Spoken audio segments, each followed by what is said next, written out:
Fancy on a Tuesday. It's a Fast Lane on 101 ESPN with Jamie Rivers, Carey Davis, and Andrew Marsh. I'm Anthony Stalter, 202. Your time check is brought to you by Clarkson Jewelers, an officially licensed Rolex jeweler. Are you okay? What a great day it is, Anthony. You feeling good today? I feel great, Carey. Look at the beautiful sunshine. Day. I woke up this morning to just the greatest day. Mm-hmm. I know the Blues are out. We're sad, all that stuff. But when you look outside sometimes, Anthony, and you see how beautiful it is, and then you get certain emails with great news, it's just sometimes your day, your life, for that matter, can change. And now you're here with your friends. Now I'm here with my friends. Your best friends. Get to talk to my friends all day. Mm-hmm. Our listeners are my friends, even though some of them hate me. You did tell one of them yesterday to go fast lane themselves. He knows. Look, 618 knows. He knows that we like him. We appreciate his but when he crosses the line, he can go fast lane himself. Every once in a while, when he buzzes the tower, we got to send him back down. Just like in true hockey fashion, I'm over it. Yeah. We're good. We're good to go again. He can participate again today. Shook the hands. Yeah, it's all good. Next series. Yeah, what a great day. Good to be alive. And your Cardinals won last night. Yeah! Birds! 6-3 winners. 3 in a row. You know what they call that? A win streak. Yes. It has happened before. The Cardinals beat the Pirates 6-3. Let's do a little exit survey, boys. Let's do this after Cardinals win. So, let's start here. For the 6-3 dub last night, your biggest or best storyline from the game. And Carey, I kind of think I know where you're going with this. Jose Barrero, huh? And long ball. What? Yeah, somebody picked him. They hit a shot. Oh. He hit a shot. I don't know who picked him. Oh, that would be me. And I think I'm in the lead now. Yes, you are. Hey, thank you. After winning Light the Lamp. You know, you didn't like my laugh? No. It's kind of like a villain. Yeah. Feels good to be on top, fellas. You know? Damn, feels good to be a gangster. Damn, feels good. So what's your best storyline? The fact that Barrero hit the home run and then... And I'm in the lead. Okay, what else can you talk about? He didn't even know the Cardinals won. He's like, whatever. I think you stopped watching after the home run. I was like, game over. No, it's game over. Yeah. That's all that matters. Okay, all right. Now, Wilson got a home run as well. The offense has picked up after allowing 9 runs and not scoring enough, obviously. They've 3 games, man. That's good. That's the good part. They're still in 4th place in their own division. Whoa. We're just biggest and best storyline from the game. That's it. I don't want people to get too high. Okay. All right. So Barrero is your biggest and best storyline. All right. There you go. Jamie, your biggest or best storyline? It's a small part of the storyline, but again, I just keep getting impressed by the young guys. Graceffo steps in, only an inning pitch, but 11 pitches, 7 for strikes. I mean, he looked comfortable. Mm-hmm. He looked comfortable. He looked good. Again, I'm going to say that Graceffo, McGreevy, I'd like to see more of these guys. As Michaelis, how about that, by the way? Right before the game starts, I forget what broadcast it was. It was a girl talking about Miles Michaelis and how he hasn't given up a home run all season. Whoopsie. Then he slow plays O'Neal Cruz, buddy. Check the scouting report. This guy is like Sonic the Hedgehog. If you don't zip that over to first, you're in doo-doo. And then he gives up the home run ball. But then I thought he adjusted. I thought he pitched rather well. He's fine. That's another good-ish outing for Michaelis. So those are my things. Marshy.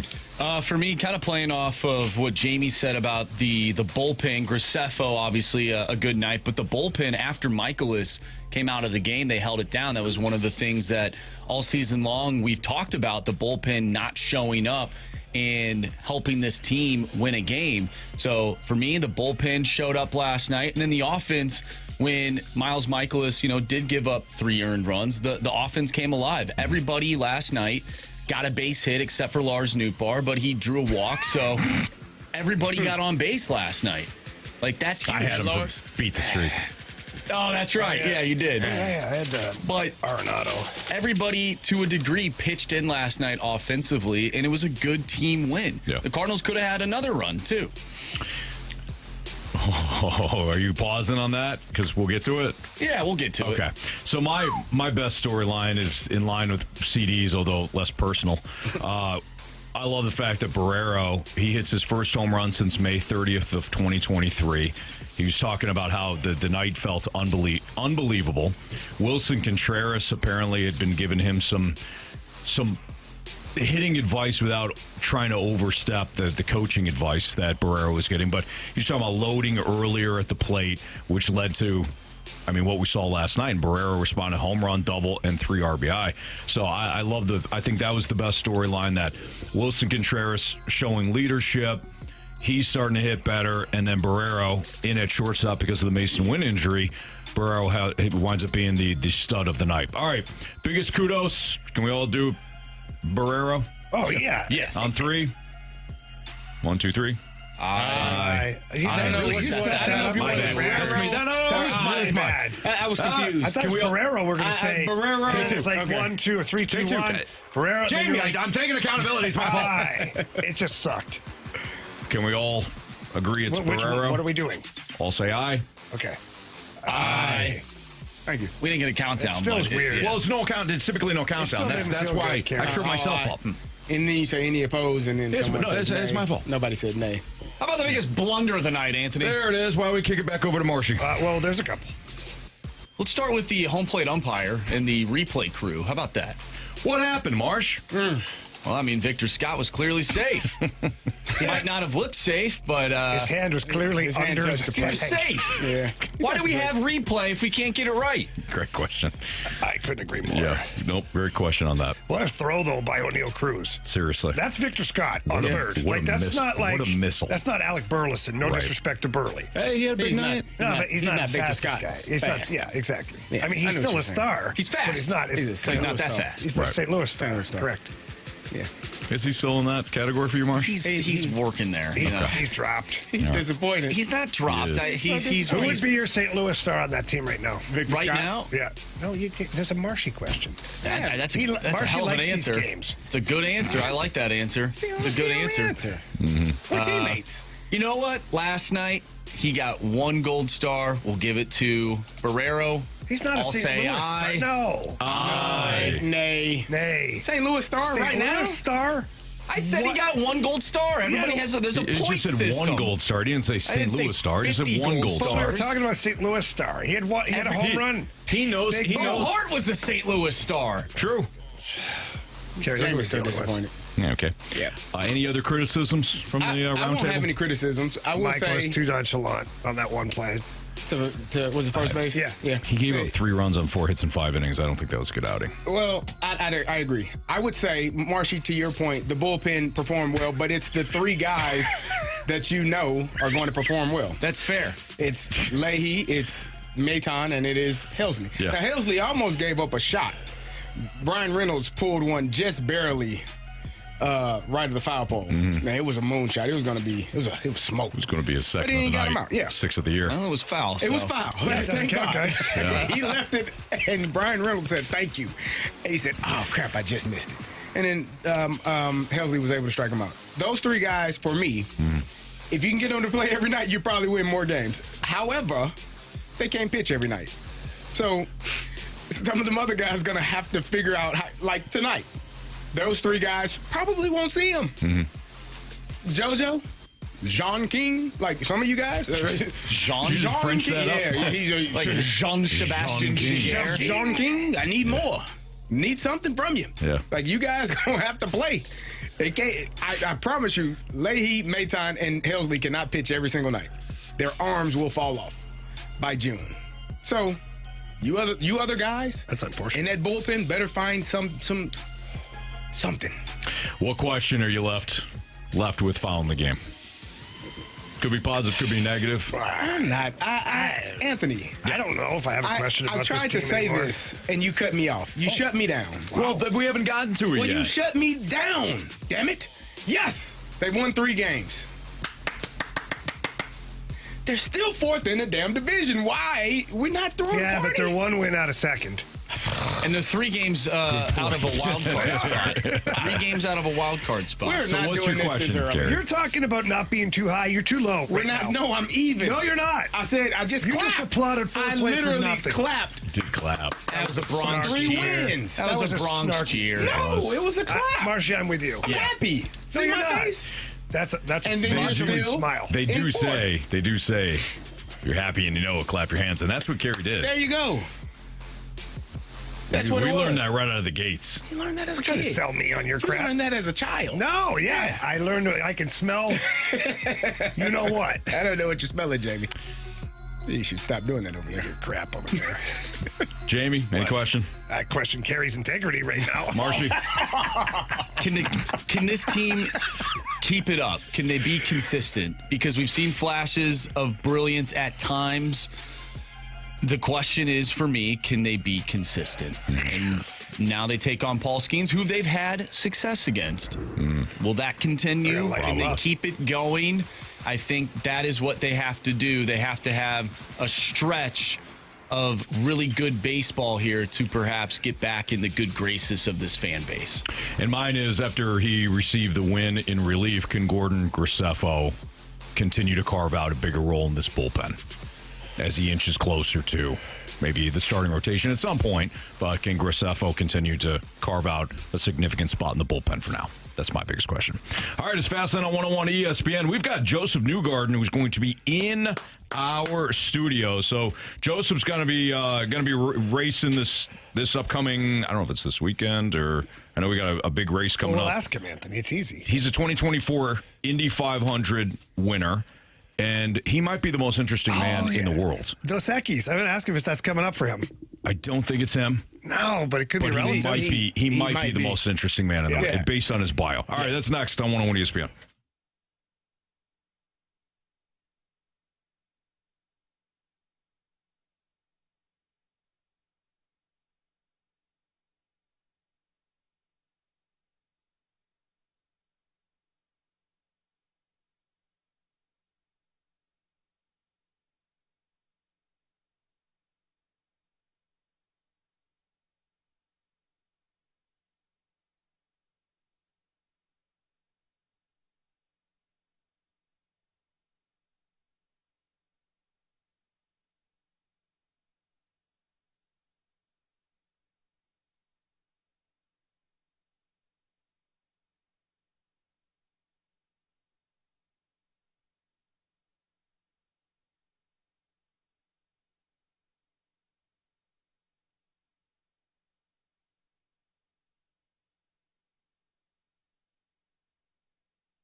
Fastlane on 101 ESPN with Andrew Marsh, Jamie Rivers, and Carey Davis. We're pleased to be joined by Josef Newgarden, a two-time NTT INDYCAR Series champion and a two-time Indy 500 winner in 2023 and 2024. Returning for his 14th season in 2025, his 9th with Team Pesky. And Josef, man, it's a pleasure to have you on these airwaves. We were getting to know you a little bit more before you came on here, and I know the Dos Equis guy is the most interesting man in the world, but so I was calling you before you got in. This is the world's most interesting man. It's crazy looking at some of your bio, and apparently it's not even updated. So, Josef, first and foremost, welcome back to St. Louis, and it's a pleasure having the Fast Lane, man. It's great to be here. Look, I'm a big challenge guy. You know, anything that you could throw my way, I get into it. You see some old stats there for me. Like I went to the combine one time. I think they still have the American Ninja Warrior thing on there. This was like 11 years ago. I think stuff needs to get updated. But I love competition. You know, I'm a race car driver. And most race car drivers that you'll meet, highly competitive. You know, you want to play a game of chess, it's like to the death. So I like it already. Yeah, it's just, I love it. I love meeting other athletes or former athletes like you guys. It's just, you know, for me, competition is life. So yeah, good to be here with you. So let's go back a little bit, because you just unpacked, you know, doing the combine, American Ninja Warrior, and now you're driving Formula One. How did INDYCAR? INDYCAR. Similar, My bad. very similar. My bad. Open wheel, my bad. How did you get started with the driving? You had all these other things that you're doing. How did the driving start for you? Yeah, so I grew up in Nashville, Tennessee. Still live there, actually. I moved back 5 years ago, and I was gone for a long time racing. I liked racing from an early age. I watched everything. I watched, you know, stock car racing, Formula One, INDYCAR. Always watched the Indy 500 every year during the month of May. And really had no connection to it.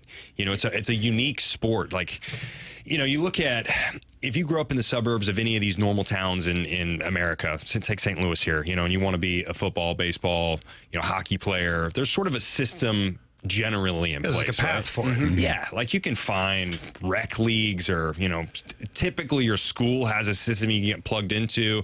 It doesn't require a ton of capital. Racing, you're like, man, I really want to race an IndyCar one day. You're like, all right, well, how do I go do that? Oh, I got to go race a go-kart. All right, I got to go buy a go-kart. Where do they race these go-karts? You know, that you have to, it's a whole thing. So you got to, it's not like getting your buddies from the neighborhood to go racing. Yeah. Like, advance me to the track. Put together a race. Yeah, grab your dad's car and we'll race. I wish, you know, that was kind of the ironic thing. Like this is not a joke. The way I got involved in racing was scooter racing. That sounds silly, doesn't it? The place I got my haircut. No, it's crazy. There's a barber shop where I got my haircut, and there was a skateboard shop next to it. And they started selling motorized scooters back in like 2000. They were called GoPeds. I was like, can I please have one of these? My parents wouldn't let me have a go-kart as a kid. I'm 12 years old. They finally bought me one of these GoPeds, and then I convinced all my buddies in my neighborhood to get them. And we had like this scooter gang going on in my neighborhood. And then I learned you could race these. Like in Las Vegas, Nevada, I'm serious. You had to go to Vegas. I convinced my dad to drive out there with scooters, and then we realized this is really dumb. We need to start going to race like go-karts or something serious, and that is a true story. That's how I got into racing. So sorry, Carey, how long did it take? So from there to where you are now, like, tell me about that journey. Like, how long does that take? Because you can't go from go-kart to IndyCar. No, it's a whole process. You know, it's much like it's like any league that you would get involved in. You know, you want to be an NFL player one day. Like you're going to play in whatever middle school or Pee Wee League, wherever you start, and then hopefully high school. Hopefully you go to a good college or something, or maybe you're a walk-on. But there's levels to it, right? So karting is really your base level, and then you graduate to junior Formula cars. You hope like baby Indy cars, basically. And there's levels to that, and you just try and step up each level, and hopefully one day you get hired. And, you know, I started when I was 13. I got hired professionally when I was 21. So, you know, that journey was 8 years. Yeah. And then I've been doing this now for 14 years. It's going to be my 14th Indianapolis 500 that I'm driving this month of May. And then we'll come back here in June for the race at Worldwide Technology Raceway. So, yeah, it's crazy how it's clicked off. How did you choose IndyCar over NASCAR, over Formula One? What drew you to that specific type of racing as opposed to the other ones? Yeah, it's a great question. You know, so like, you know, NASCAR is really known as stock car racing. It's supposed to be approachable. It's supposed to be like, oh, this is like any car on the road, right? I actually loved open wheel racing because it was so crazy looking. You know, I remember watching IndyCars on TV, and I was like, these guys are nuts. You know, they're like racing jet fighter planes on tracks. You know, they look like astronauts. You know, it seemed unachievable. Is actually what was so captivating to me. I'm like, there's no, like, who gets an opportunity to drive these things? So I was like, that's what I want to race one day if I ever get a shot at doing anything. And that's what I love about them. They're super high speed, very lightweight. You know, make a ton of downforce. They're really like a jet fighter in a lot of ways with wheels and tires. So yeah, I just was captivated by them, you know. And when you go to a racetrack, you can see why. It's loud. I've been to a race over there, Worldwide Technology. It is the loudest thing. I don't know how you all are in there dealing with that for as long as you are. What's the highest speed you have reached in one of those cars? Yeah, it's going to be Indianapolis, where we're most trimmed out. That's a 2.5 mile oval. So Worldwide Technology Raceway, it's a short oval. It's like 1.2 miles or around about there. Indy, you'll do just over 245. Wow. So 246 is, you'll probably be clipping that before you get into turn one. But you're not carrying a lot of downforce. Yeah. You know, you got the thing really trimmed out. So you take the wings down and try and make it go as fast as possible in a straight line. At WWTR, you actually have the wings pumped up. So you need more grip because it's a shorter track. So we only do about 200 there, but you're still... You're doing it with a ton of downforce. You can turn in flat out. It's crazy cool. Josef Newgarden is going to be racing at the Grand Prix of Illinois Worldwide Technology Raceway Sunday, June 15th. Josef, you kind of got into a little bit of like almost the strategy behind it based on, you know, where you're going to be racing. I love talking to these two because Jamie can break down hockey and he can break down a play. Carey can break down football. For you, how much like X's and O's strategy goes into, all right, this is I know you got to factor the track, but what about your opponents? Like, this guy likes to do this guy likes to do that. How much almost film work do you have to do before a race? Oh, a massive amount. You know, you guys would be shocked. I mean, I think it's like any sport, though. You know, when you look at it from afar and you don't know the sport very well, you start to like think of it as just something simplistic. Like let's take football. You know, if you liked football but you don't know it very well, you'd be like, you just got to be kind of good at running, and someone's got to throw the ball pretty well. Like it's a very easy sport. You know? Also, somebody's trying to kill you. Yeah, 100%. No, but you start diving into it, and then you really learn the ins and outs, and you learn about how intricate it is, the teams organized and work together, and how they're adapting. Like especially in football, like you're adapting at all points. I think about a quarterback a lot and how like intellectually savvy they have to be in the moment, where they're trying to divert the team where you need to go on the setup, but then the snap happens and all of a sudden something adjusts and everybody's got to adjust around them. We're doing the same thing in racing all the time. So you're studying, you know, prior races. What was the setup? What was the plan going in? How did it change? Cautions change things a lot. You know, when was I pushing? When was I conserving? And when was I going for a big move? And then you're doing that in real time as well. You're always developing your reflexes to be primed so that when the moments happen to make the big play, you're kind of ready to do it. So is it more about what you and your team wants to do, or how much do you factor in your opponent during a race? Oh, tons. I mean, you know, it'd be like any other sport like we're just talking about now. Like you want to know who you're up against. You want to know their strengths, their weaknesses, their tendencies, you know, maybe they right side, left side. That's awesome. I mean, it's no different, especially oval racing. There's a guy, you know, that I could be sizing up and being like, I would never pass him on the outside because of the tendencies that he has, right? Wow. You know, and you go, even if I have a great setup and I can make an outside move, I probably won't ever pull it on him because there's a likelihood, you know, maybe you're going to say it's 70% that we would wreck if I try something on the outside of him. So, you know, these type of things, like you're playing through all of this, just like any other sport. And that's what's fun about it. If you don't know a lot about racing, and you just watch it from afar, you got to start diving into the details to learn about it. And it's like anything else out there. All right. So as the hockey guy here, you know, tempers flare at times in a game. I couldn't imagine. I get mad. Well, Carey gets really mad driving down the street. Yeah, when people cut you off. Yeah, if someone cuts him off, maybe me cutting him off, he gets mad. But how does that work? Because you get a guy cuts you off, maybe you have a wreck. Like, I'd be walking over, throwing down with somebody. I'd be like, you dummy. Like, we're going here. Oh, yeah. I see it on TV. It happens from time to time. But how much do we not see? And then how ticked off do you get? And then do guys communicate after, like, yeah, my bad? Or do this, like, screw you? Yeah, I mean, it depends on the championship. I would say IndyCar, you have a higher level of camaraderie that naturally happens because honestly, the risk level in IndyCar is much higher. You know, fortunately, we haven't had. I mean, this is just the reality of the sport. If something goes terribly wrong, like you could get killed driving an IndyCar, and it's happened. You know, fortunately, it's been multiple years now. You know, probably a decade since we've had that happen, but. I bring that up not as just a downer, but like the relationship you have to have with the competitors around you. There's got to be a respect. There's a respect level that's different than other championships that I see.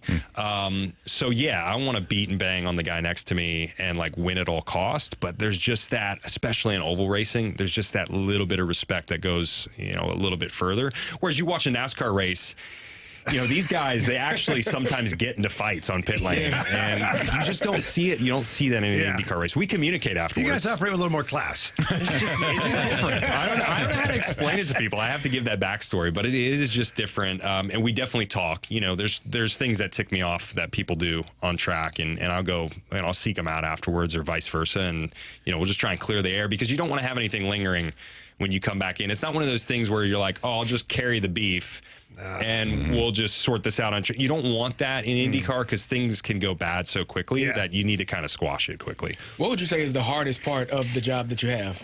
Yeah, day to day or week to week, what would you say is the hardest part? Oh my gosh, it's just it's everything you didn't realize was a part of racing a car. When you're a kid fantasizing about this stuff, you think it's just going fast, being really good at putting a car in the limit.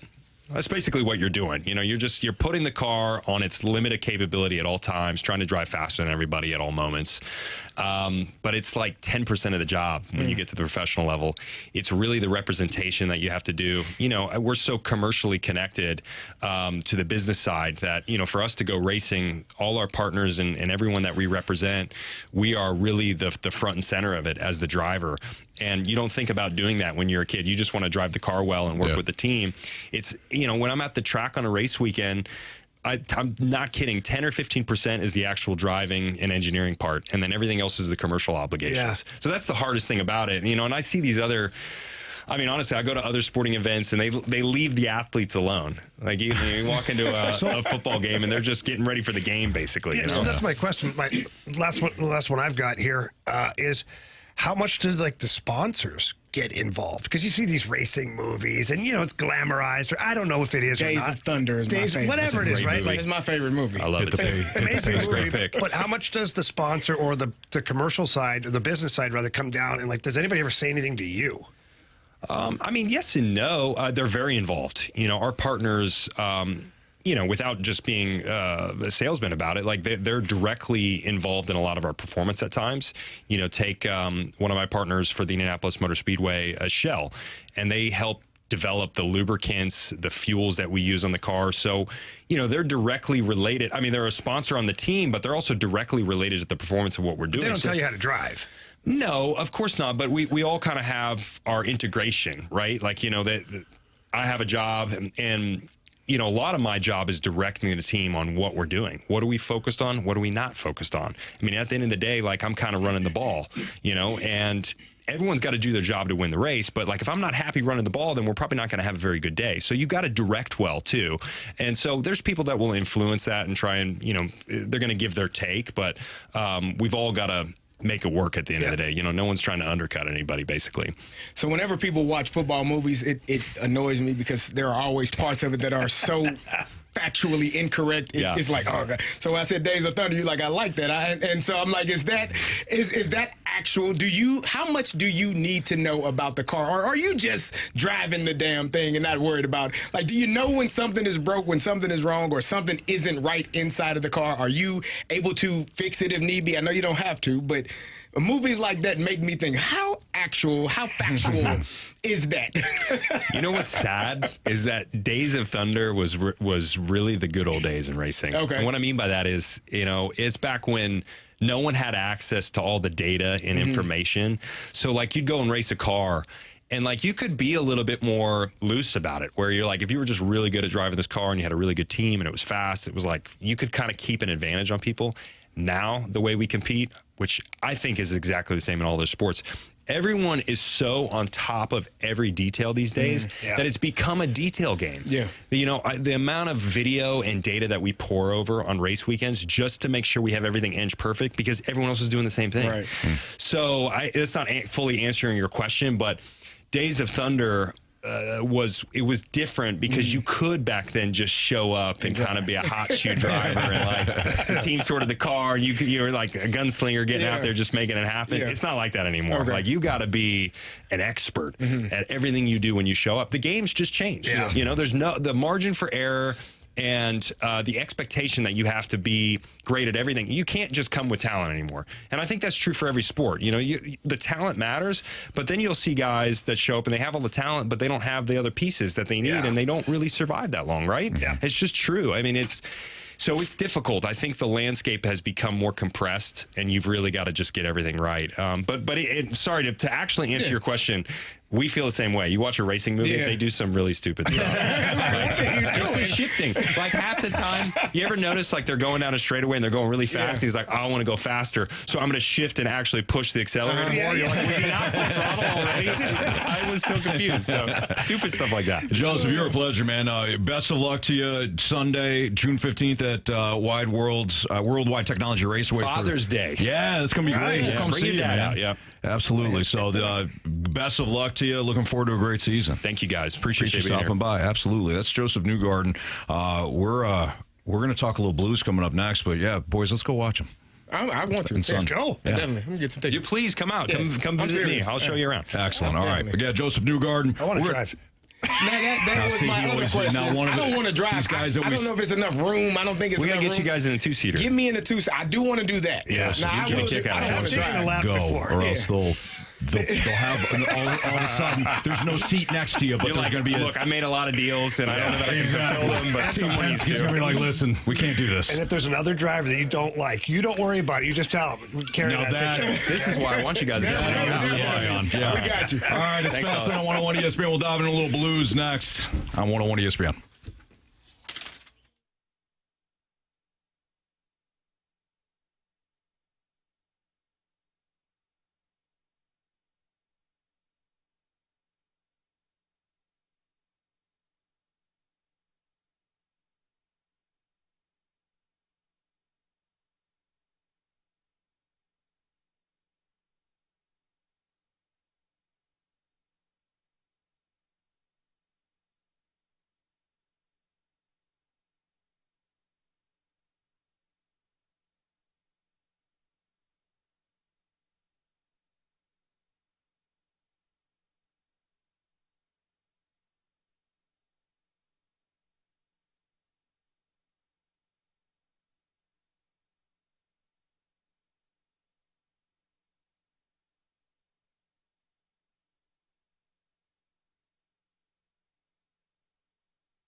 101 ESPN Sports Center. I'm Andrew Marsh. It's time for a Sports Center update driven by Johnny Londoff Chevrolet and Johnny Londoff Autoplex. The Cardinals pick up a victory last night, 6-3 over the Pirates. They'll take them on once again tonight, and we'll have some Cardinals coverage for you throughout the day. We'll also talk about your St. Louis Blues as they had their post-season press conference today. We'll react to that throughout the day, and we're going to talk about that next right here in the Fast Lane. I'm Andrew Marsh, and the Sports Center update is driven by Johnny Londoff Chevrolet and Johnny Londoff Autoplex. See them at londoff.com. Chevy, together we drive. Are you kidding me?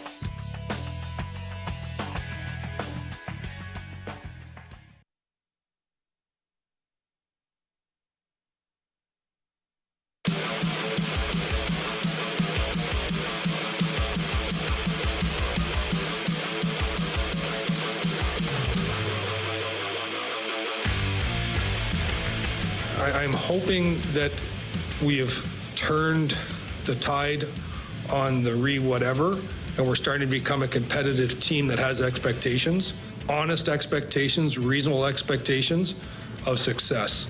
That was Doug Armstrong earlier today at Enterprise Center as the Blues held their post-season media availability there. Yep. Cardinals End of the sometimes do year. it. Yeah, end of the year. Cardinals sometimes do it, Not always. but not always. Not when you have a lot of questions. Sometimes they feel like it's not necessary, and they felt like they've already answered those questions, even though they hadn't.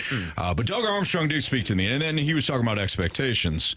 Do you guys feel as though that the Blues accomplished not only what the fans had as for expectations, but what they had for expectations? I'm not saying like it was the exact vision, because no, I don't think anybody envisioned Colton Parayko going down before the trade deadline and really having to consider whether or not they were going to be buyers or sellers, and then going on a 12-game winning streak. So I'm not talking about like how it happened. I'm talking about the overall. The end result. If you Exactly. didn't know what's in the middle, the end result. Bingo. Okay. I think they did. You know, Army said at the start of this season that the goal for this team was to be a playoff team. He didn't say win the division. He didn't say first place, second place, third place, whatever. He said, we'd like to be a playoff team. The goal for we're out of the retool. We feel like we're out of the retool. We'd like to be a playoff team. Now, a quarter of the way through, even half the way through, it didn't look like you're going to be. Mm-hmm. It didn't look like you're going to be a playoff team. So that would have been steps backwards. So the end result is, yeah, that's what they expected to be. That's what they accomplished. Now, we do have to take into consideration, for me, how they did get there. And when you look at the beginning of the season, the coaching change, the middle part of the season, and then, of course, the last part of the season. If you would have had the last part of the season first and the beginning of the season at the end, major disappointment. Yeah, good call. Major disappointment. But you didn't. You started off, yeah. Then you added Monty, got a little spike, and then, yeah. And then, boom. So to me, that's a team, and Braden Shen talked about today, that the culture came back and guys bought in and they played for each other and all of those things. So the way it ended and the end result is what's important to me. It shows me that not only did they accomplish what they set out to do, but that moving forward, they can accomplish more next year. Speaking of which, here's Braden Shen on the positive takeaways from the season. We feel like we have built something back up in our locker room where guys are going out there and playing hard for one another, playing hard for the organization, the city, the fans, a little bit of everything.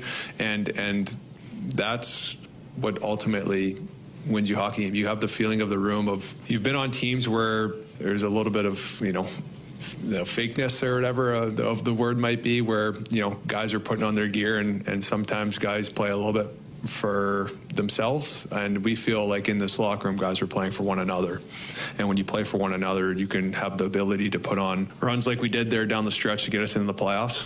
Like I said, we feel like we did a great job of holding each other accountable.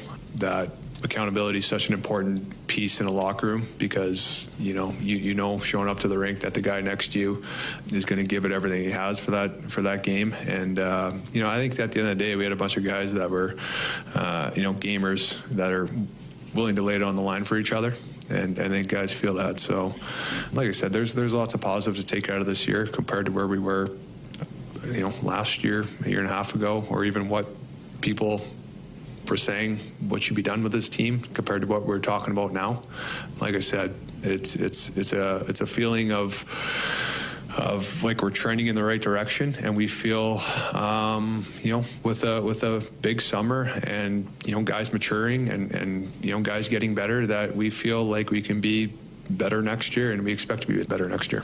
So again, that was Braden Shen from earlier today. I don't know how, if you're a fan of the Blues, CD, that you don't feel good about not the way the season ended, but where you were at the start of the year. And now listening to what Army and Jim Montgomery and guys like Braden Shen are talking about, which is that we now know the re-whatever is what Army kept calling it today. The re-whatever is now over. Yeah. So now you can start to become more aggressive when you need something. I think this season and the way that it ended jump starts you now. Mm-hmm. It ends there's no more discussion about a retool or whatever.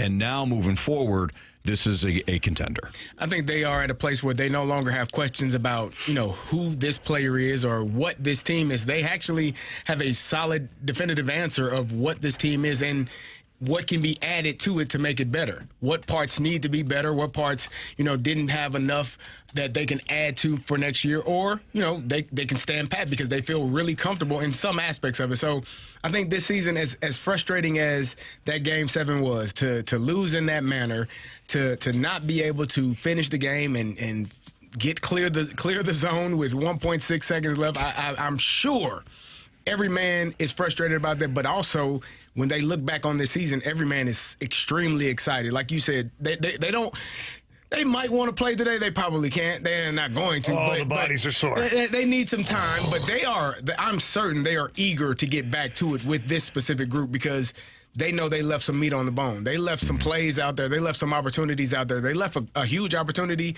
to go to the second round of the playoffs. So, I think when you look at Army, Monty, they're looking at this team, and the players are looking at this team and saying, we have something here. Whether we add something or not, we know what we have, and we know what we can be going forward. So you always hear talk about, the fans and all that stuff. Like Monty talks about how great the Blues fans are. Being down there talking to the guys today in person in a casual setting. Wasn't an interview. I wasn't on the job. I just sitting there hanging out with these guys. They said that, to a man, walking around town and the way people are talking to them, thanking them, and talking about next season and talking about how awesome the run was, like, they feel now like fans are proud of the team. Mm-hmm. And to a man, they're like, that feels really good.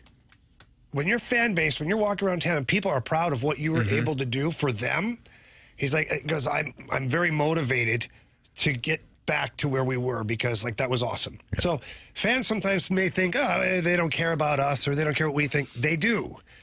They do. Ultimately, they have a job to do. They're paid well. All of those things that we hear about every day on the text line, okay? But they do care that they've made this city proud. Mm-hmm. And that goes a long way because they're using that as fuel going into next season, which is a great thing. Absolutely. That's Jamie Rivers, Carey Davis, Andrew Marsham, Anthony Stalter. What's trending is next, including a big injury update from the Blues. That's next on 101 ESPN.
topics in the sports world. What in the wide world of sports is going on here? It's time to find out with What's Trending? Brought to you by Elite Comfort Experts. Heating and cooling with no gimmicks, just guarantees. EliteComfortExperts.com.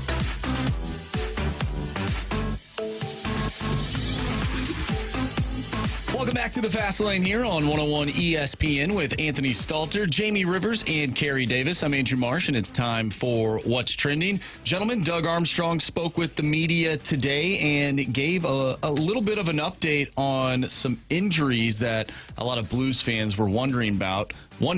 This is what Army had to say.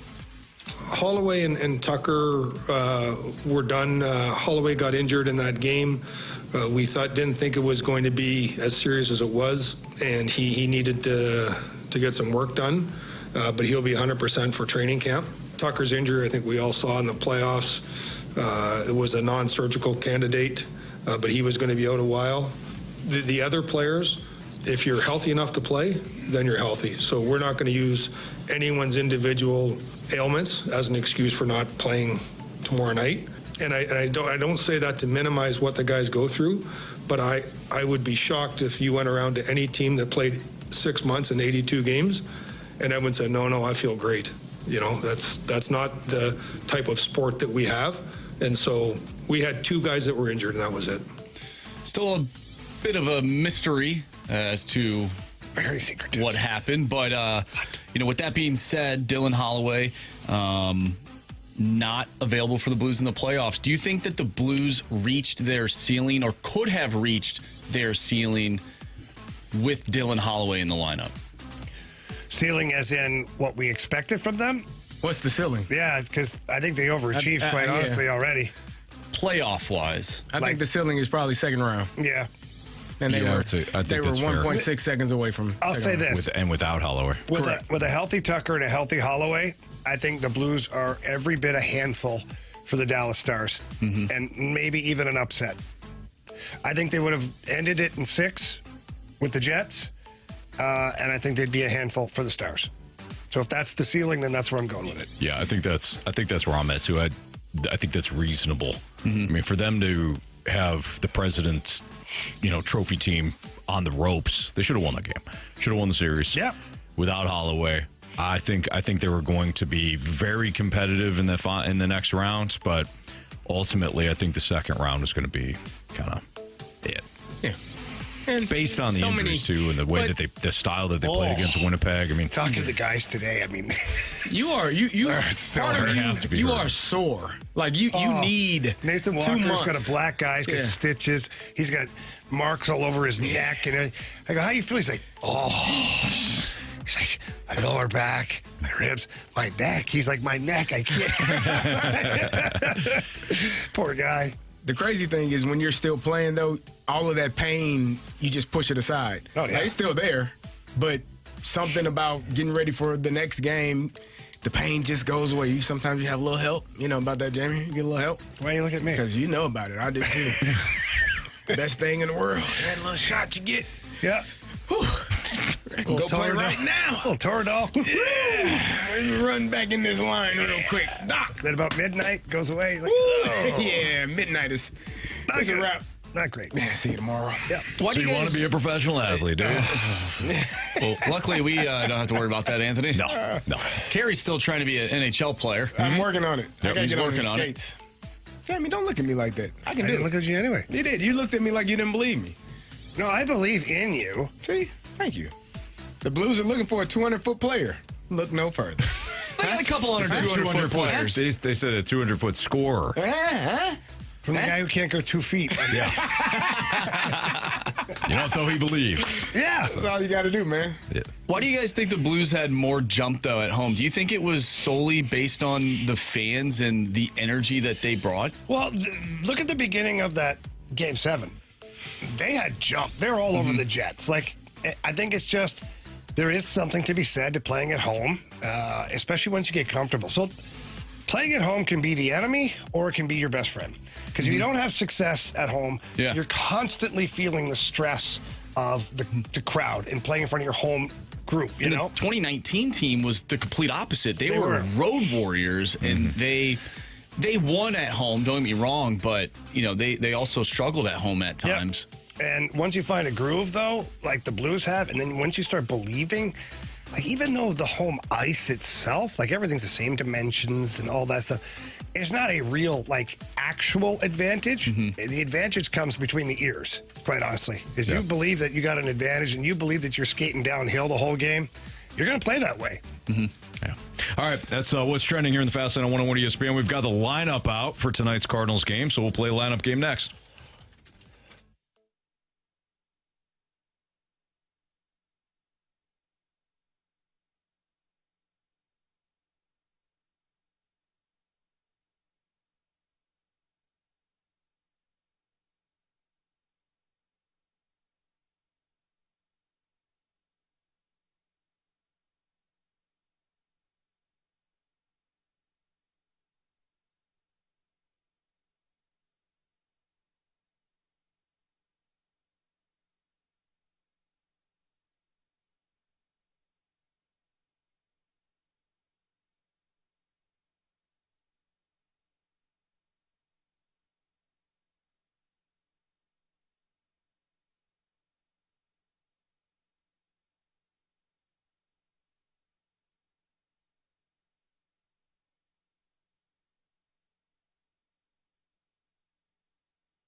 It's Fastline on 101 ESPN 302. Your time check brought to you by Clarkson Jewelers, an officially licensed Rolex jeweler with Carey Davis, Jamie Rivers, and Andrew Marsh. I'm Anthony Stalter. Time to play the lineup game as the Cardinals continue their series with the Pittsburgh Pirates.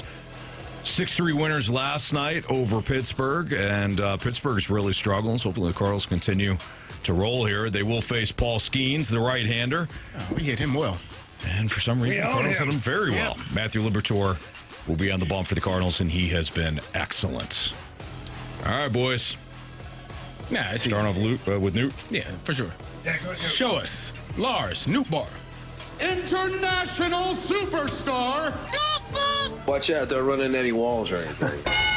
All right, so yesterday we knew that Mason Wynn was banged up, but he was day-to-day. Yep. If he's back, I think he's right back in the two-hole. If he's not, then obviously we're probably looking at an Alec Burleson again. That was Burley yesterday? Yeah. Burley hit a home. Well, he didn't hit a home run yesterday. He won the day. No, he hit a home run last night. He won yesterday as well? Yep. 2 or 3 games in a row. 2? Might be 2, yeah. I don't think Mason's back just yet. I can't remember what. Maybe you give him another day, especially the way that Barrero, got us on the board. Sorry, got me on the board. So you don't think Mason Wynn is back? I don't think so. I think you give him another day. You want to go with Burleson then? Sure. Go for it. Show us Alec Burleson. I'm sorry. It's wrong. Show us Mason Wynn. Duncan! Bring me that arm! All right. We're at 3, Jamie. All right, I'm back. Sorry, had to deliver something. Donovan? Yeah. Go ahead. Show me. Show us. Here in the fast lane, all of us. Brenton Donovan. Look at that guy. Vibrant, handsome, hair. All right. You guys cool with this? Yeah. Oh, yeah, go ahead. Show us Nolan Arenado. A lot of people think you get in your mid-30s and your career's over, but like I always say, until they stop scouting, I ain't going to stop playing. This is probably more than likely Wilson Contreras. Oh, gosh, yes. Absolutely. Show us Wilson Contreras. You don't know how to play first base. It's not that hard. Tell him, Wash. It's incredibly hard. Hey, anything worth doing is.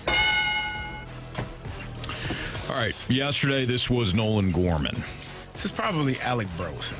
Okay. I would think.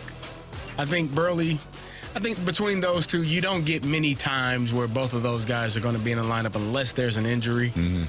I think Burley is outperforming Gorman as of now. I agree. I mean, you got to keep him in the order. You got to keep his bat in the order. Well said. Show us. I got there eventually.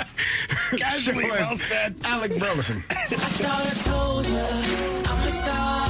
You're already acting like you're a star and we haven't even opened yet.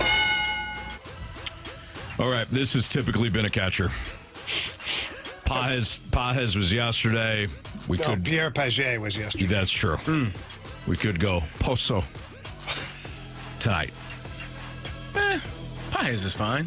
What, is he tired? Who's pitching for the Cardinals? Liberatore. Oh, it's Pages. Go ahead, Jamie. Show us Pierre Paget, please. What a shame. Yeah, so much for that one. Show us Yoel Poso. Where did this come from? In an investigation, details matter. Very true. Yeah. No doubt about it. All right. Probably Jordan Walker. He ain't playing a couple of days. Need a right fielder. Yep. And a center fielder. Or he's probably not bad. Let's show us Jordan Walker. Die for every ball. It's boring otherwise. Plus, it looks harder. It's too long. Too long. Too long. I am disgusted. I am. I'm disgusted. Jamie? Show us Victor Scott, please. Run, run, run as fast as you can. You can't catch me. I'm the gingerbread man. Catch me at home plate. Yeah. Or not. Come on now. Go ahead, Marsh. Wow. That's all I have to say is wow. Leading off in left field, Lars Newtbar. Batting second, the shortstop, Mason Wynn. Batting third, your second baseman, Brendan Donovan. Cleanup hitter, third baseman, Nolan Arenado. Batting fifth, the DH, Wilson Contreras. Batting sixth, first baseman, Alec Burleson. Batting seventh, Catching, it's your guy, Anthony. It's Poso. Batting 8th in right field, Jordan Walker. And batting 9th in center field, Victor Scott II. Go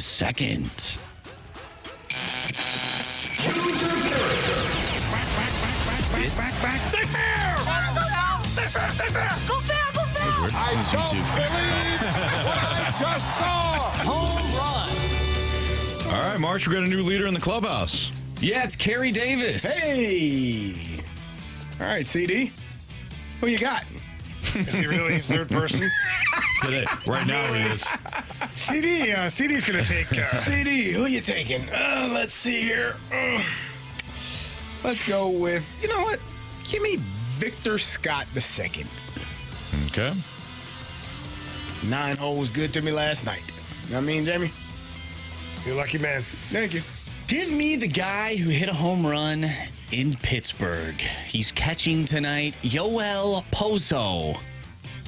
Kyle Oposo. No. No? Okay. Different guy. Give me Big Willie Contreras. All right. Give me Burleson. Might as well stick with the guy who's been hitting home runs of late. Right? Yep. Right. Sure. Wow.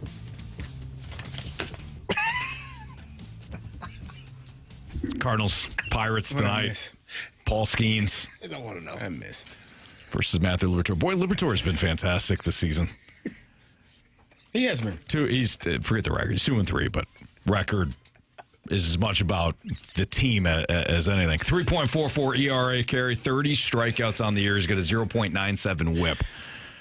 Liberatore has really exceeded my expectations.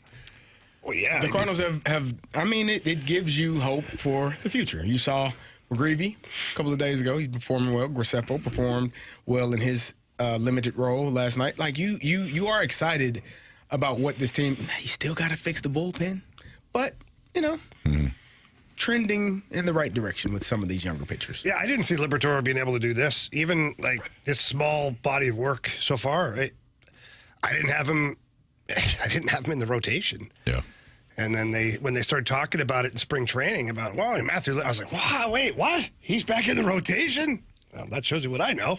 So I'm glad to see his success. Yeah. I have 3 things here from the 636. They're all text messages. From the 636, good job, Stalter. If it wasn't for Rivers and CD, you would have had a perfect lineup. We don't know that. We don't know that. No. I did say if Mason Wynn is back tonight, he'll be hitting second. Yeah. And Carey, look, he made a decision. Who did you say? He didn't think Wynn was back. So who did you go with early? I said Burleson. Oh, yeah. Okay. Yeah. However, we get another text message from the 636. Well, Stoltz, he just jinxed Liberatore, saying he's been excellent. I don't. You don't believe in the announcer jinx? Well, I think you have to have that power. Like you have the BK. What? You do. Yeah. John Kelly. So here's why. Does not believe in the broadcast. Here's what you did. You were adamant about calling a play in the UFL championship game, and lo and behold, there was no play to be called because the team wasn't there. Yeah, he didn't do that. No, he did. He kept saying, when we get there, I'm calling this damn play. No, I didn't. Confidence is different. When we get there. Thank you, Jamie. Get there. Yeah, Carey's fishing. And then we don't get there. I did not say when we'll get there. I asked Coach back before the season if we could be on the sidelines. That's what I asked him. For the championship game. But then for the championship game. And then I got him saying I got him to agree to something. Okay? He said yes. I realized he was open for discussion at that point. So then I asked him if I could call a play in the championship game, knowing that he would say no. This is why he didn't want to go to the championship game. He didn't want that pressure. He didn't want Anthony out there with a Matt Patricia pencil in his ear. But he would have one, too. It'd be the short pencil, too. What are you trying to say? Stop it. Like the mini golf pencil? Yeah. Why? You don't need the eraser. You just need the pencil. You're not erasing anything. He's not writing anything on that plastic card either. Whatever he writes down, it stays. That's what I said. Regardless, I didn't jinx the Battlehawks last year. It's not like you bought a ticket to Dallas or tweeted after the Blues went up 2 goals in the end of the second period. That was the dagger. I found out today, a guy that works out at the gym, that he was sitting at a table. They were out somewhere watching the game, sitting at a table, and halfway through the third period, his buddy lit a cigar. He said, "Yeah, this is over." And he was like, I tried to rip it out of his mouth, but it was too late. Damn. Do people just forget that there's another period in hockey? I think people were just excited. Okay. All right. Last thing here from Doug's Tariffs. Play the whole Walker audio. Doug. Are we going back to the full Tariffs, one? I'm with you. Yeah, play the whole damn thing. Well, then when you do, people are going to complain again. I mean, you know what? They're going to switch it back now. You can't complain. You can't please everyone. No, that's the number one rule. So, Marsh, what do you want to do? Because really, like these guys are just. I feel like you're being bullied one way or the other, Marshall. Well, I want you to dig your heels bullied when I'm sitting in this chair. Oh, wow. He's talking to you. I don't believe him. He's talking to you. He's probably talking to you. You called him Murray earlier today. You didn't even call his damn name. Murray, can you get this audio? Who the hell is Murray? You know what? Andy or Eddie? Who the hell are we talking about? Voice text. For whatever reason, when you wrote that, Andy or Eddie, I was like, what the hell is he talking about? And then I went back and I go, oh my God, that's funny. Murray. Murray doesn't even sound like Marshy. I got the voice text. I was driving and I was like, Marshy. That doesn't sound like Murray. That's really funny. All right. It's Fast Lane on 101 ESPN. Jim Bowden. Bobby's brother. No.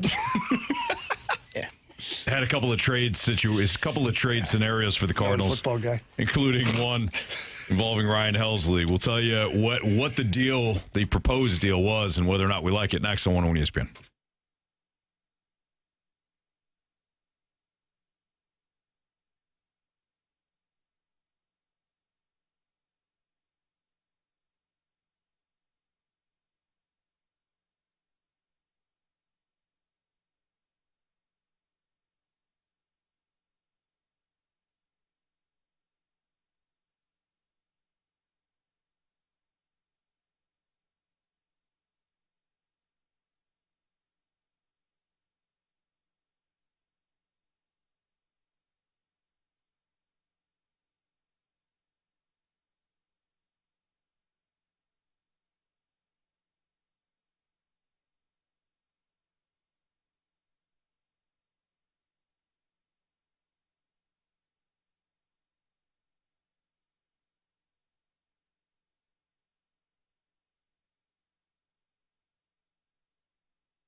Jim Bowden of The Athletic. No. It's spelled the same. It's not the same. Okay. Bobby's brother. Good job, Jamie. Well, he put together some trade scenarios that he'd like to see. 5 MLB trades that he'd like to see in May. So not the trade deadline, but throughout the month of May at some point.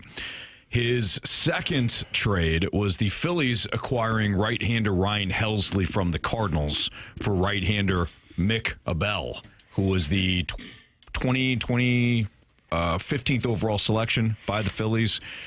He's 23 years old, somebody that at one point was considered one of the Phillies' top prospects. Now he's more like 7 or 8, depending on, what publication you look at in terms of like the Phillies' top prospects, right?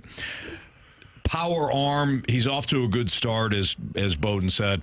2.75 ERA, 39 and a third innings at AAA. He's averaged 3.9 walks per 9 innings this season after allowing 6.5 per 9 last season.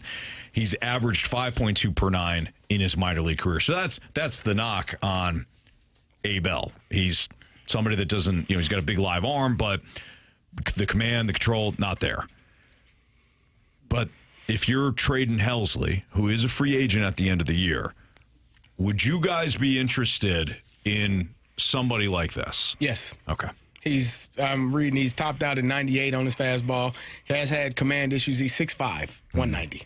He's probably one of the guys that, if you're going to lose Ryan Helsley, more than likely, because I don't know that you re-sign him. I don't know that you go into this offseason and say, hey, you know what, or near the trade deadline and say, hey, we want to keep you and bring you back. If there is an opportunity to get what you have said all the time is you can't have enough pitching. Mm-hmm.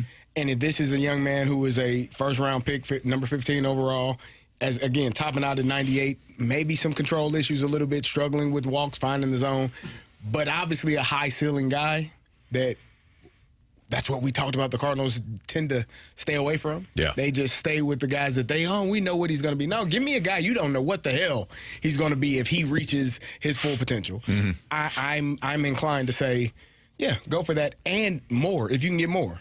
Like, not just that. Not just a 1-for-1. I don't just want him. Yeah. You're giving up a pitcher who, if the Phillies need a closer, if any team needs a closer to finish out this season, and Ryan Helsley is high on their board, get one of their better prospects, plus a couple of other things that can help you in the future. Yeah, I'm at the spot. I've been at this spot for quite a while now of moving on from Ryan Helsley. Not because I don't think he's a good pitcher. It's specifically because he's a good pitcher. Cardinals, he had 6 days in a row where he didn't get work at one point because the Cardinals aren't ahead in the game. Mm-hmm. The Cardinals had to find him some work. Yeah, you're not in a spot right now for an elite closer in your lineup. You're just not. So go get something else. Go get a little bit of an unknown. Like Carey said, I don't know how many other pieces you'll get. I think it'll depend on the time of the season. So if it's at the deadline, you probably will get a little extra because a contending team such as the Phillies will want to have their guy. And if they know that they can get a guy like Ryan Helsley, that helps them through the postseason because we anticipate them being a playoff team. Yeah. So, I'm all for moving on from pieces that you really don't have a reason to have right now. Yep. And Ryan Helsley, as good as he is, as much as we love the way he pitches, we don't really have a need for him right now. Text from the 337. This is why Pittsburgh is in last every year, giving away stars. Don't move Helsley. Mm-hmm. Okay. So watch him walk in the offseason? Sure. Okay. You don't have to move him. You're right. Just let him leave. Well, maybe it's a situation where people don't know they don't understand the contract situation, and I'm not being snarky about this. Ryan Helsley is a free agent at the end of the year. Correct. Ryan Helsley does not have to re-sign with you. Dave Dombrowski, and I don't know what he's hearing, but he says, and it's right here in the article, that Helsley is unlikely to re-sign here. Mm-hmm. So if that's true, yes, you get some compensation in return if and when he walks in free agency. But this is not a either or situation. This is not a hold on to the closer and know that he's going to be here for the foreseeable future or trade him. This is if you don't deal him at the deadline, or in this case, in May, then you may not get anything in return. 337 is saying pay him. Okay, so you pay him to do what? But he doesn't want to resign because he has a choice too. He has an option. He's a free agent. He's a free agent. He can choose where he wants to go. So if the contract you offer is not enough, and maybe they're saying pay him now before he gets to free agency. Okay, but again, he chooses to do so. Yeah. And if not, then you do have to move on from him. If he's telling you right now, yeah, I'm not coming back here unless you offer this number, and the Cardinals are like, oh, we're not offering that. Okay, cool. Then you do have to trade him because now you know that you're not going to get anything in return come the offseason. Look, no matter which path the Cardinals go down, it is a risk. Even if Helsley does want to be here and they give him a huge contract, relievers, even ones that are as talented as Ryan Helsley, can break down quickly. And that contract could look pretty bad in less than 2 years. Yeah. Mm-hmm. This is also somebody that has had some injury problems in the past. Hopefully they are in the past, and he has been healthy for a year plus now, but you don't know. So there's a risk there. If you hold on to him, hoping that you're going to resign him at the end of the year, and he walks, again, that's inherent risk. Or you deal him, which I do think is the smartest thing to do right now, the most proactive thing to do, knowing he's probably not going to resign here, even if you do have a bag of money. So let's just bounce one more thing. Are the Cardinals really wanting to commit that kind of money to Ryan Helsley? That's another question. Like, I know there's value in having a closer, but if you're not in a position to contend for the next couple of years, like, what is the purpose of an elite closer like that? And then if you're paying him big bucks, I don't know. To me, pitchers like Ryan Helsley are on teams that are serious contenders. Yeah.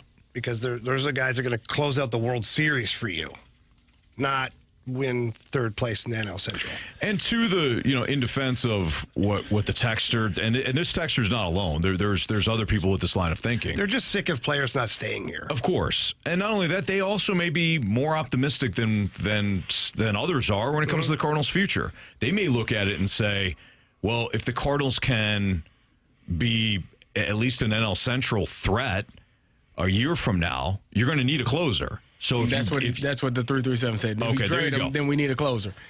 To which I argue, okay, find one.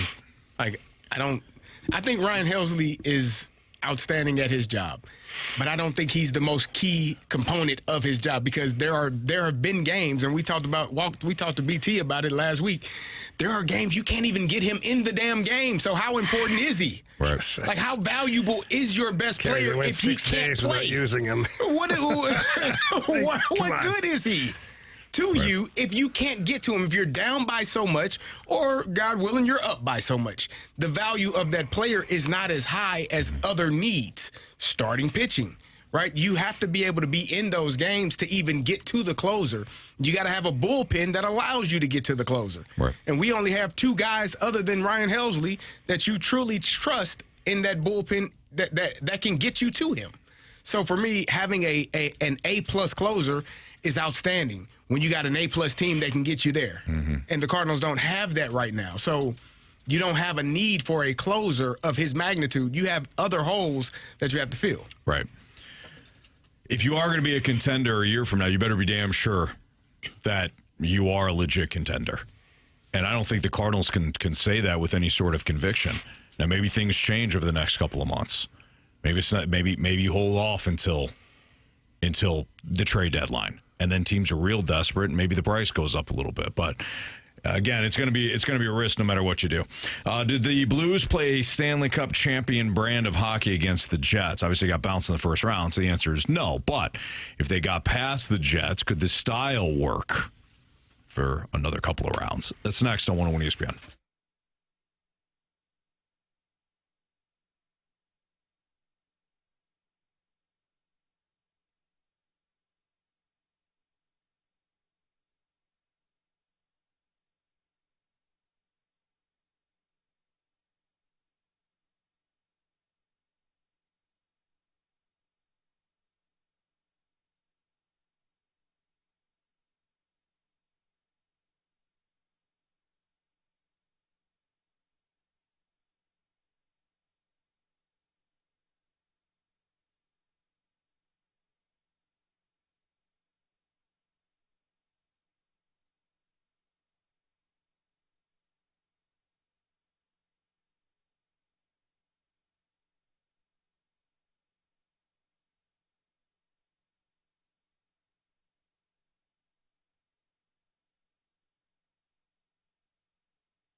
101 ESPN Sports Center.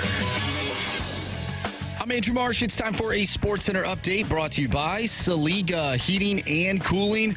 The Cardinals get the job done last night. They defeat the Pirates by a final score of 6-3.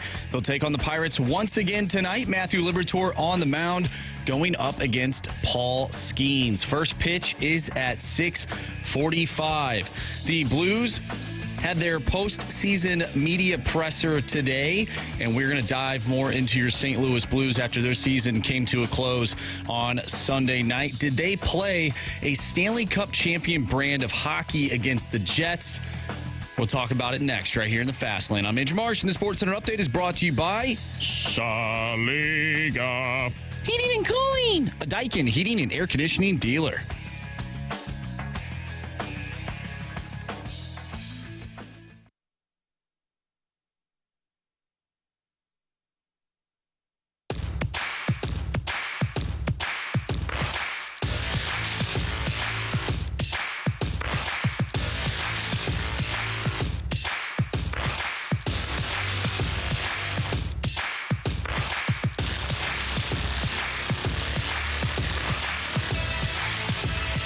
It's the Fast Lane on 101 ESPN with Carey Davis, Andrew Marsh, and Anthony Stalter.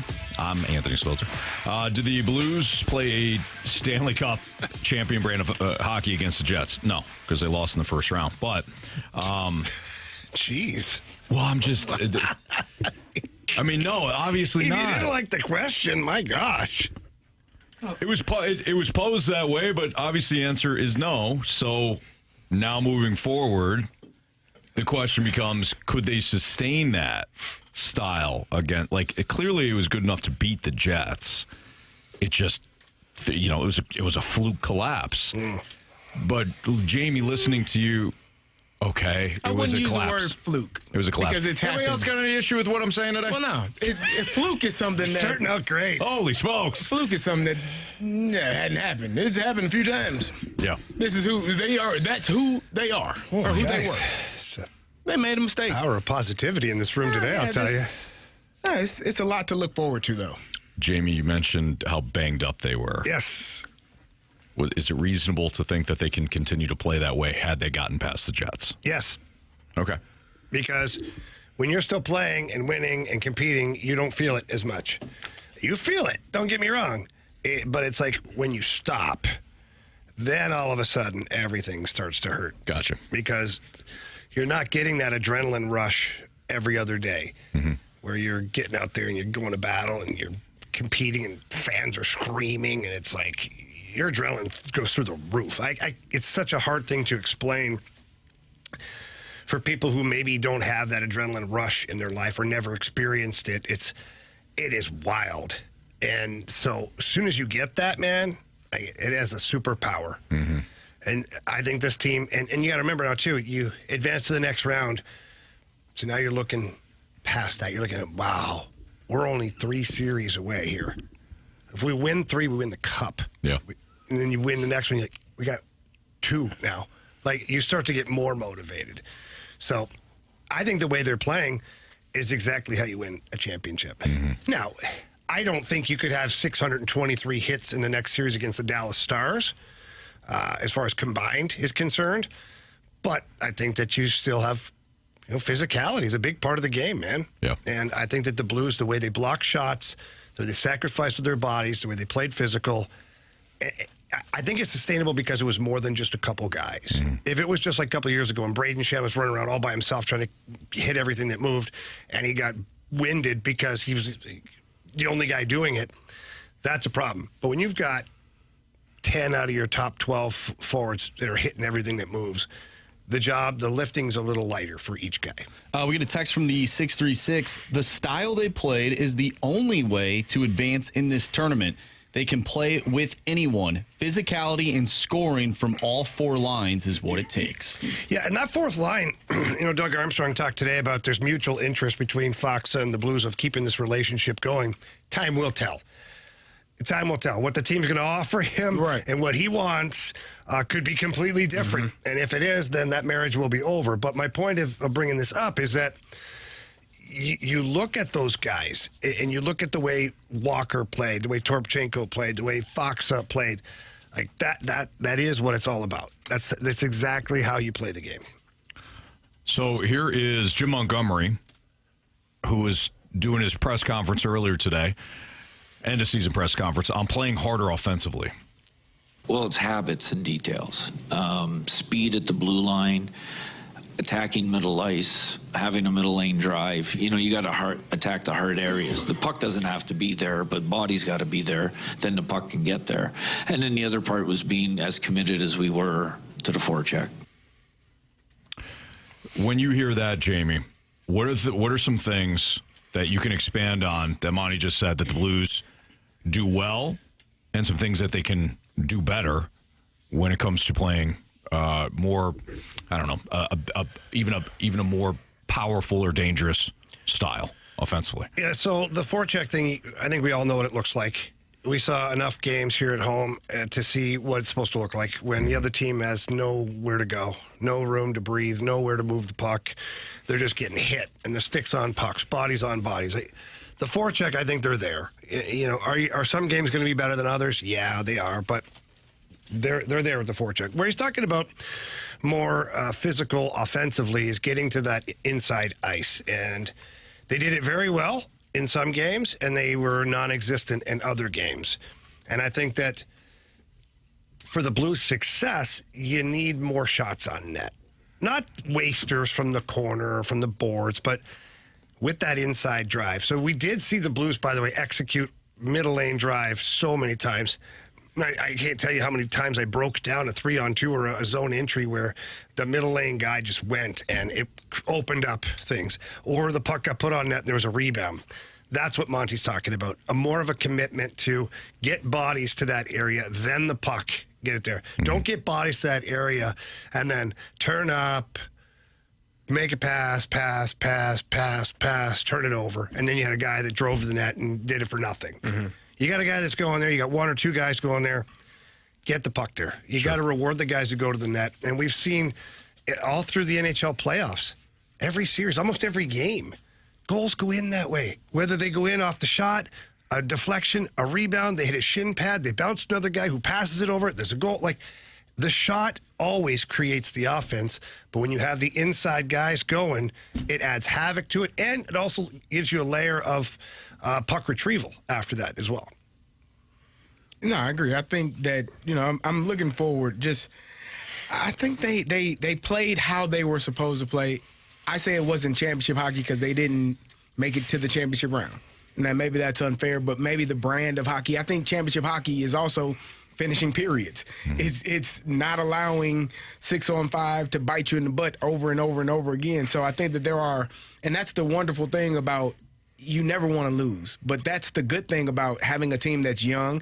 You don't have any guys that are on their last leg, that are ready to retire, that are ready to not to call it quits based on just having so many years in the league. Maybe Suter's played a lot of games, but other than that, you got a core of guys that are still going to be back. We'll see what happens with Faksa, but I think that there are things that you can fix and be better at to become that championship level team and be playing championship level hockey throughout the entire playoffs, throughout the entire season, first of all, and then throughout the entire playoffs. Yeah. All right, it's Fastlane on 101 ESPN. Andrew Marsh, Carey Davis, Jamie Rivers. I'm Anthony Stalter. We've got the Gauntlet coming up at the top of the hour. Do we need a new Gauntlet contestant, Marsh? I believe we do. All right, so text in 314-399-9646 to the Air Comfort Service text line. If you want to play in the Gauntlet, again, you can do so by texting into the Air Comfort Service text line. There's a local product here that is struggling right now, and if you were to talk about his former team, you would have criticized them for parting with him in the first place. In fact, this next segment goes hand in hand with the Helsley conversation we just had. Part of the Brewers' success is something that I think the Cardinals absolutely need to copy. We'll tell you what that is next on 101 ESPN.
Unfortunately, local product Devin Williams' nightmare season continued last night with another poor outing in the Yankees' 4-3 loss to the Padres. Rainy night at Yankee Stadium, and the right-hander entered in the 8th inning with the Yankees leading 3-0. He exited with 2 outs, both on strikeouts, and the bases loaded after yielding a hit and 2 walks, leaving Luke Weaver, Luke Dream Weaver, who recently replaced him as the club's closer to clean up the mess. Weaver surrendered a pair of 2-run hits, squandered the lead, and the Yankees fell to 19 and 16. Williams was charged with 3 runs, increasing his ERA to 10.03 in 14 games this season. So, again, the fluorescent product. Yeah, he struggled. Well, I was thinking about his former team, the Brewers, who traded Williams to the Yankees in exchange for Nestor Cortez, Caleb Durbin, and cash considerations back in December. And I remember when the Brewers decided to trade Josh Hader. Everybody was kind of up in arms over it. But it really did work out just fine for the Brewers because Josh Hader has not been as good for other teams as he was with the Brewers. Same deal with Devin Williams. And this is something that I hope that Chaim Bloom can replicate here in St. Louis with the Cardinals when he takes over. The ability to know when a player has given you his best years and it's time to move on. I can't imagine that it's easy. Mm-hmm. I don't know if it's as much skill as it's just timing and good or bad luck. But I think we all have seen John Mozeliak struggle with this. Knowing when to part with a player, knowing when to give the player an extra year. He probably held on to Tyler O'Neill too long. He obviously held on to Dylan Carlson too long. It's that ability to self-scout and give up a player a year too soon than a year too late. And the Brewers, while they haven't won anything big, that is part of their front office's success, I think, over the last X amount of years now. Yeah, I think you have to have a track record. You have to be able to kind of predict the future. And you do have to sometimes you have to be lucky in that. But I think more times than not, you see it trending in a way, then you say, hey, this player is still a commodity to some other teams, but we can see his play kind of going in the direction that is not going to help us in the future. And I think that good teams, good managers, good evaluation people can see those trends and make a decision to move on. I think Bill Belichick in football, when the Patriots were having a lot of success, he did that really well, right? He got rid of players. He's like, why the hell did it? And it just seemed to work out well for the Patriots, and they were able to get something in return and continue to go forward and win championships. But I think that's an evaluation. I think that's a talent.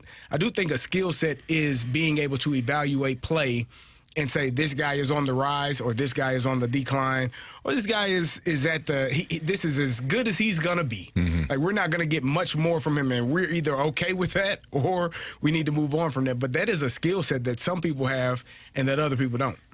I also think, guys, it's not just we. I think we as in fans or we as in the media who are also fans, we tend to think of a player as either good or bad, and that's it.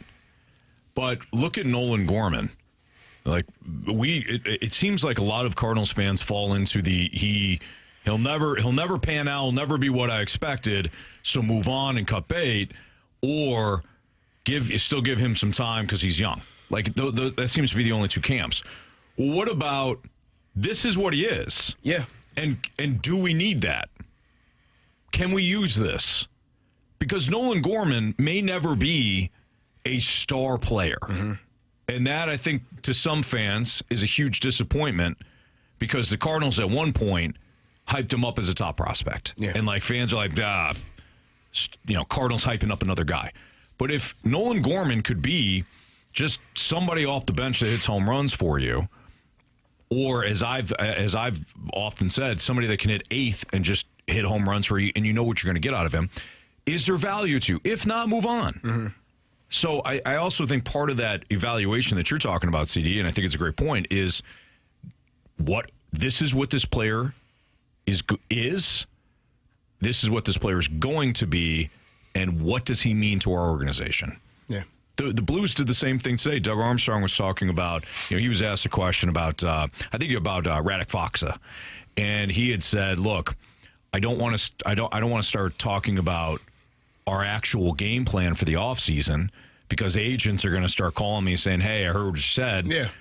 We're going to overpay you now, or we're going to overcharge you now for certain players."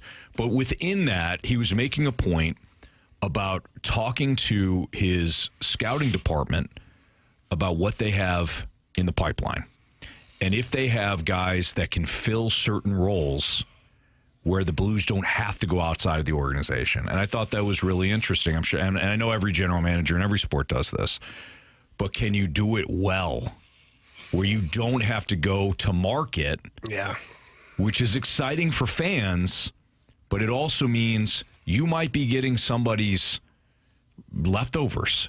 You might be signing a player where his best days are behind you, and now you're overpaying in the market because you don't have that within your system or you can't evaluate it properly. And again, I think this is an area that the Cardinals have struggled with over the years.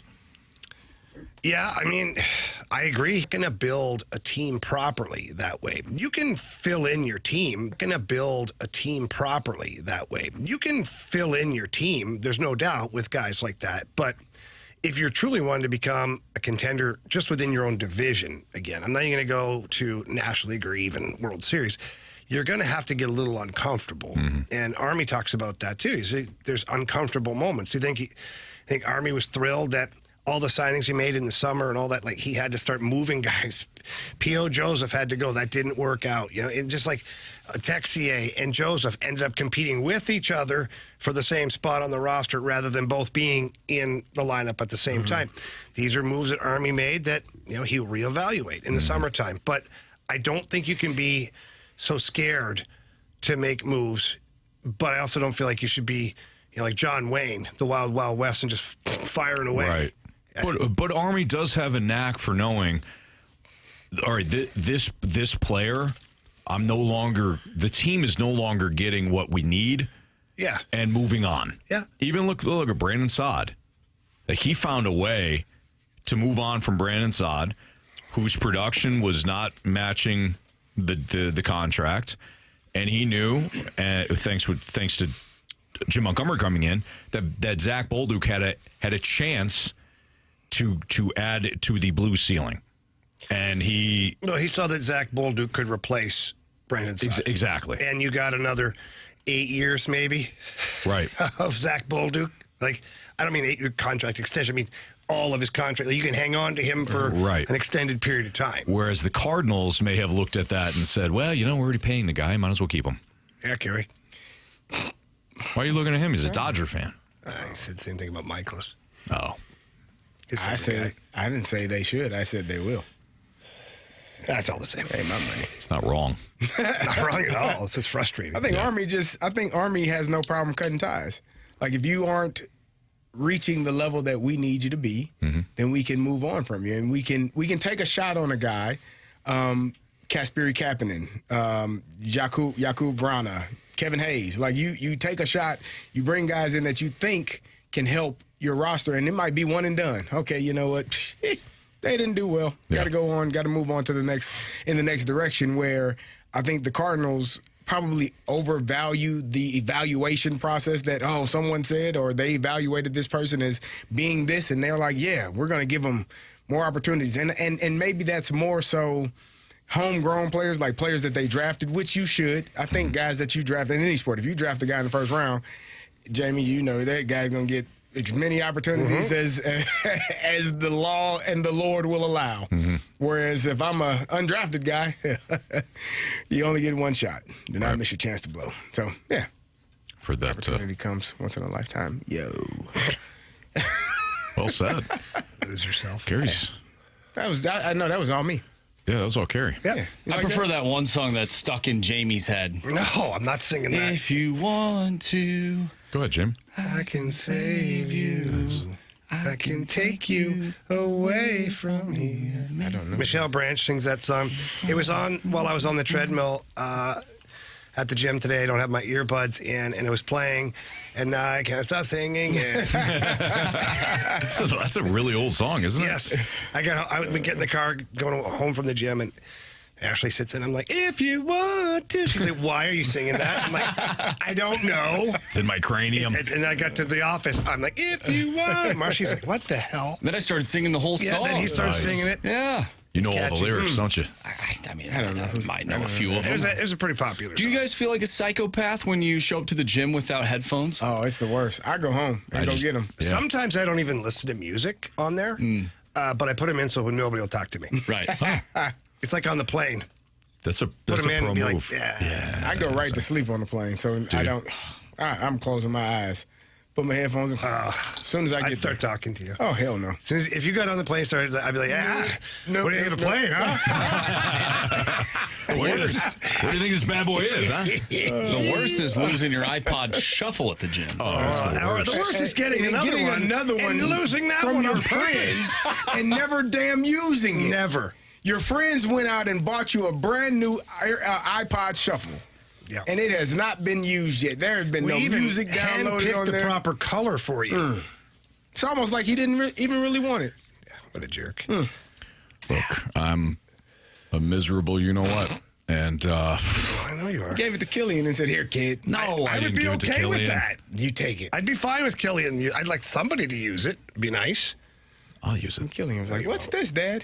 It's antique. Anthony's just scared that all we have downloaded on there is Dave Matthews Band. I am a little nervous. I wish we would. You should have done that. I didn't think about it. Yeah. Boy, you went from, I'm going to shame you to, we should have got him. That was quick. Do you see that? Who? Him? Carey. Oh, I know. It happens all the time. Gauntlet next on 101 ESPN.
4 categories, 1 challenger. Can you survive the gauntlet? Brought to you by Blue Note Roofing. Roofing, siding, and gutters. Visit BlueNoteRoofingSTL.com for a free inspection. 404, your time check is brought to you by Clarkson Jewelers, an officially licensed Rolex jeweler. Time for the Gauntlet with Andrew Marsh, Carey Davis, and Jamie Rivers. I'm Anthony Stalter. We welcome in Drake. What's up, Drake? How you guys doing? Doing great, buddy. Thanks for listening. Thanks for playing. Would you like to take on Marsh, Carey, Jamie, or me? Give me Marsh. All right. Andrew Marsh is up. Ready to go. Go ahead, Drake. Tell Marsh to spin that wheel, and we'll kick him out. Spin that wheel, Marsh. All right, so let's see what you get here. Marsh, why don't you get the hell out of here? Please and thank you, respectfully. All right, Drake, anything that you want or prefer? I'll take football or random. Okay, football or random. Well, you got one of them right. Random? Random, baby. All right. How do you feel about that, Drake? Could be worse, could be better. Okay. No.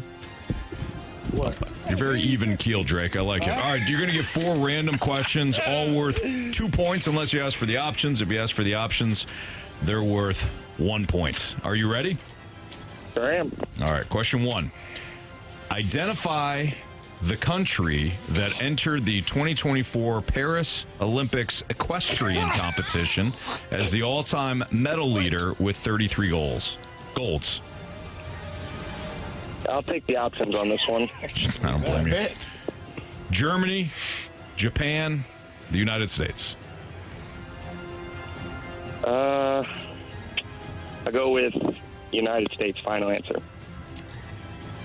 All right, Drake. Question 2.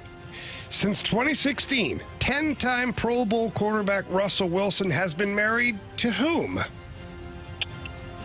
Oh, I know her name. Can you give me the options? I sure can.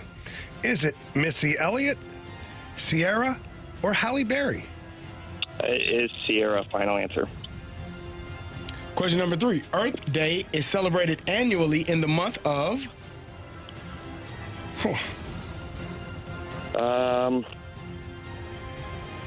Give me August. Final answer. Anthony, your question. August. No, No, you're good. You're good. You're good. Okay. All right. This should be good. Drake, can you tell us the longest period of the Phanerozoic era? Phanerozoic era. Can I have the options, please? Oh, sure. The Paleogene period, the Jurassic period, or the Cretaceous period? Think you could repeat those for me? Yeah, absolutely. The Paleogene period, the Jurassic period, or the Cretaceous period? Give me the third one. All right, Final Cretaceous. answer. Cretaceous it is. I honestly have no idea how to say that other thing. Tommy Fan? Neurozoic? Phanerozoic? Phanerozoic? Phanerozoic? Phanerozoic? Not gonna work here anymore. All right. Marsh is coming back from the cone of silence. He's ready to plug in his ear pods here. Actually, he doesn't have pods, does he? He's just got headphones. I only see him every day. Look at him 4 hours a day. It's fine. No idea what he Don't worry wears. about it. Yeah. Hey, Marsh decided to wear white shirts and didn't tell How's it me. going? Wonder why that is. We sent the memo. I knew he was going to go there. Interesting. It's kind of crazy. Hey, focus. Marsh? Yeah. You ready to rock? Yes. You got random. Oh, goodness gracious. Okay. Pack a lunch. Yeah, you're not kidding. Seriously. Yeah. Question 1. Identify the country that entered the 2024 Paris Olympics equestrian competition as the all-time medal leader with 33 golds. Well, it's funny you asked that because I was looking at options, please. All right. I was like, no way. Germany, Japan, or the United States? Huh.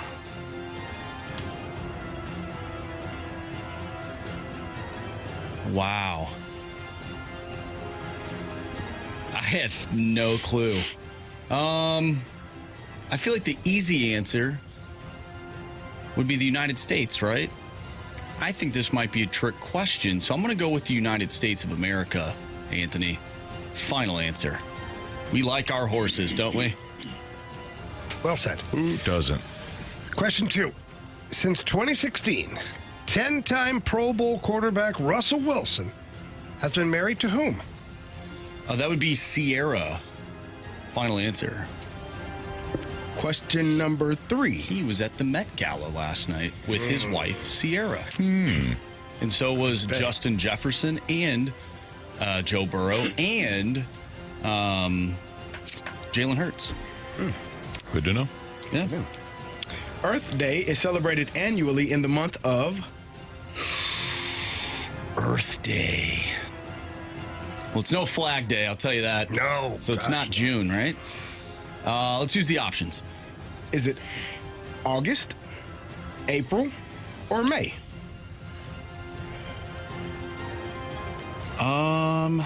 Earth Day.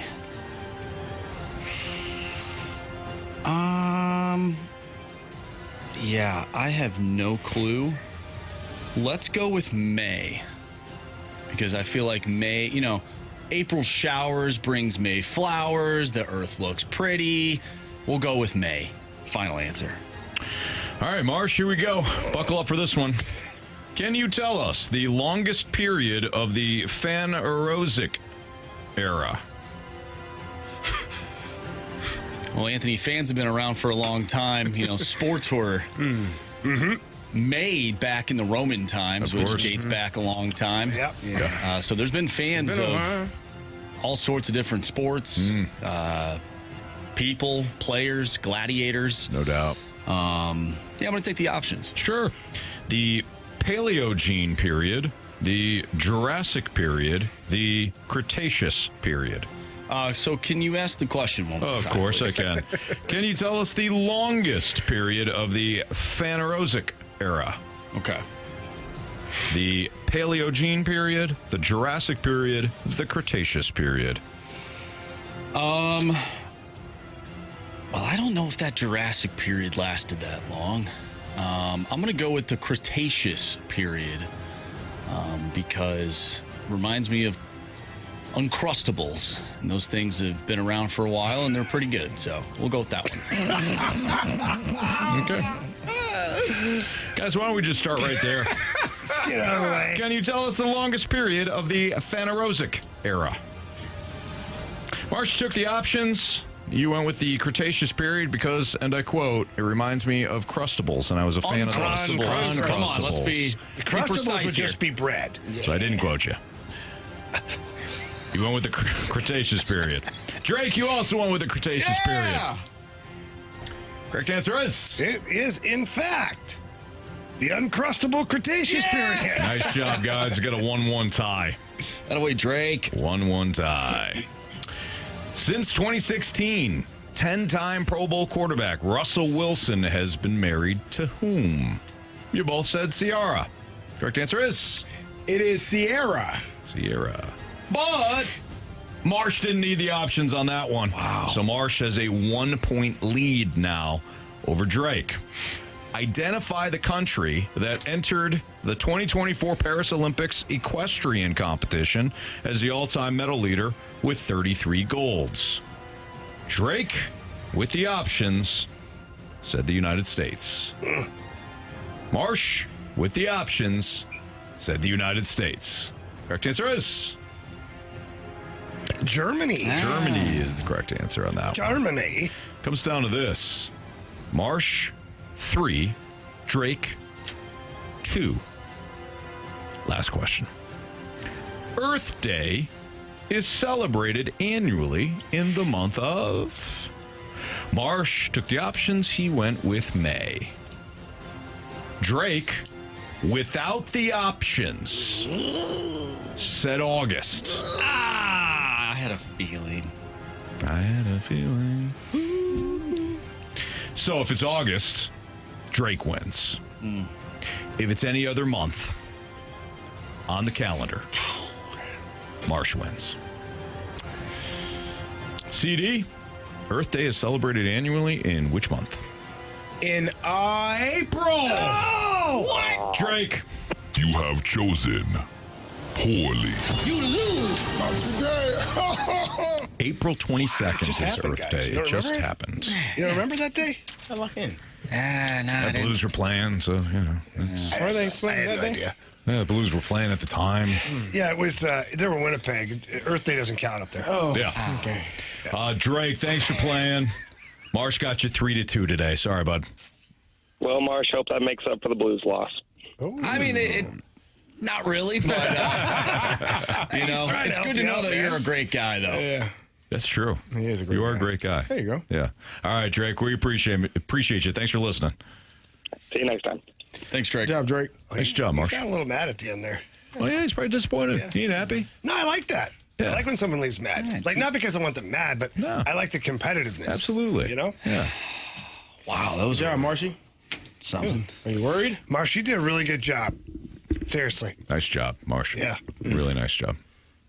Well done. I don't believe your sincereness. Nolan Arenado. Anthony's, right? I know. A potential Tiger? What? We'll talk about it next on 101 I'm ESPN. lying.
Hey, it's Carey Davis, and if you want to help keep your house cool this May, well, Window Nation can help you. They have some of the best insulated windows you can buy, and right now they are offering their semi-annual sale, and it is big. How big? You can get 60% off and a free exterior door when you get a whole house of windows.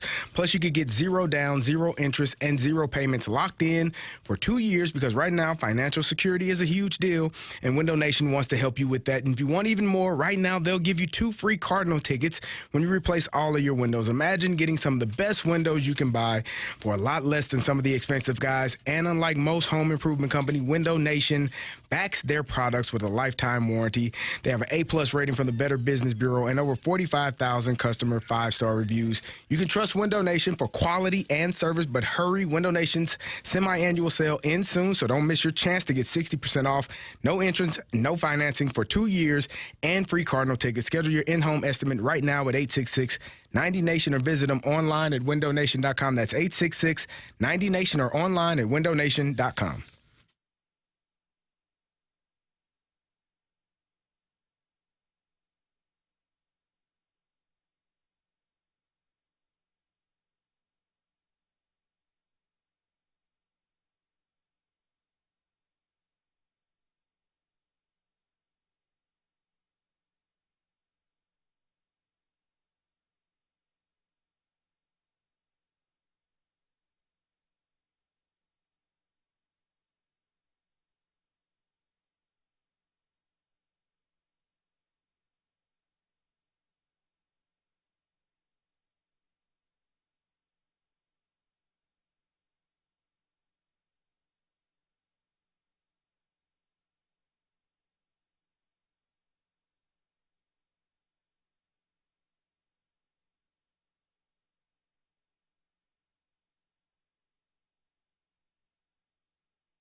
Jim Bowden of The Athletic put together an article of 5 MLB trades that he'd like to see in the month of May. Now, we talked about the Ryan Helsley deal earlier in the show, but his fourth deal also involved the Cardinals, and this time he has the Tigers acquiring Nolan Arenado from the Cardinals for right-hander Josh Randall and third baseman Carson Rucker.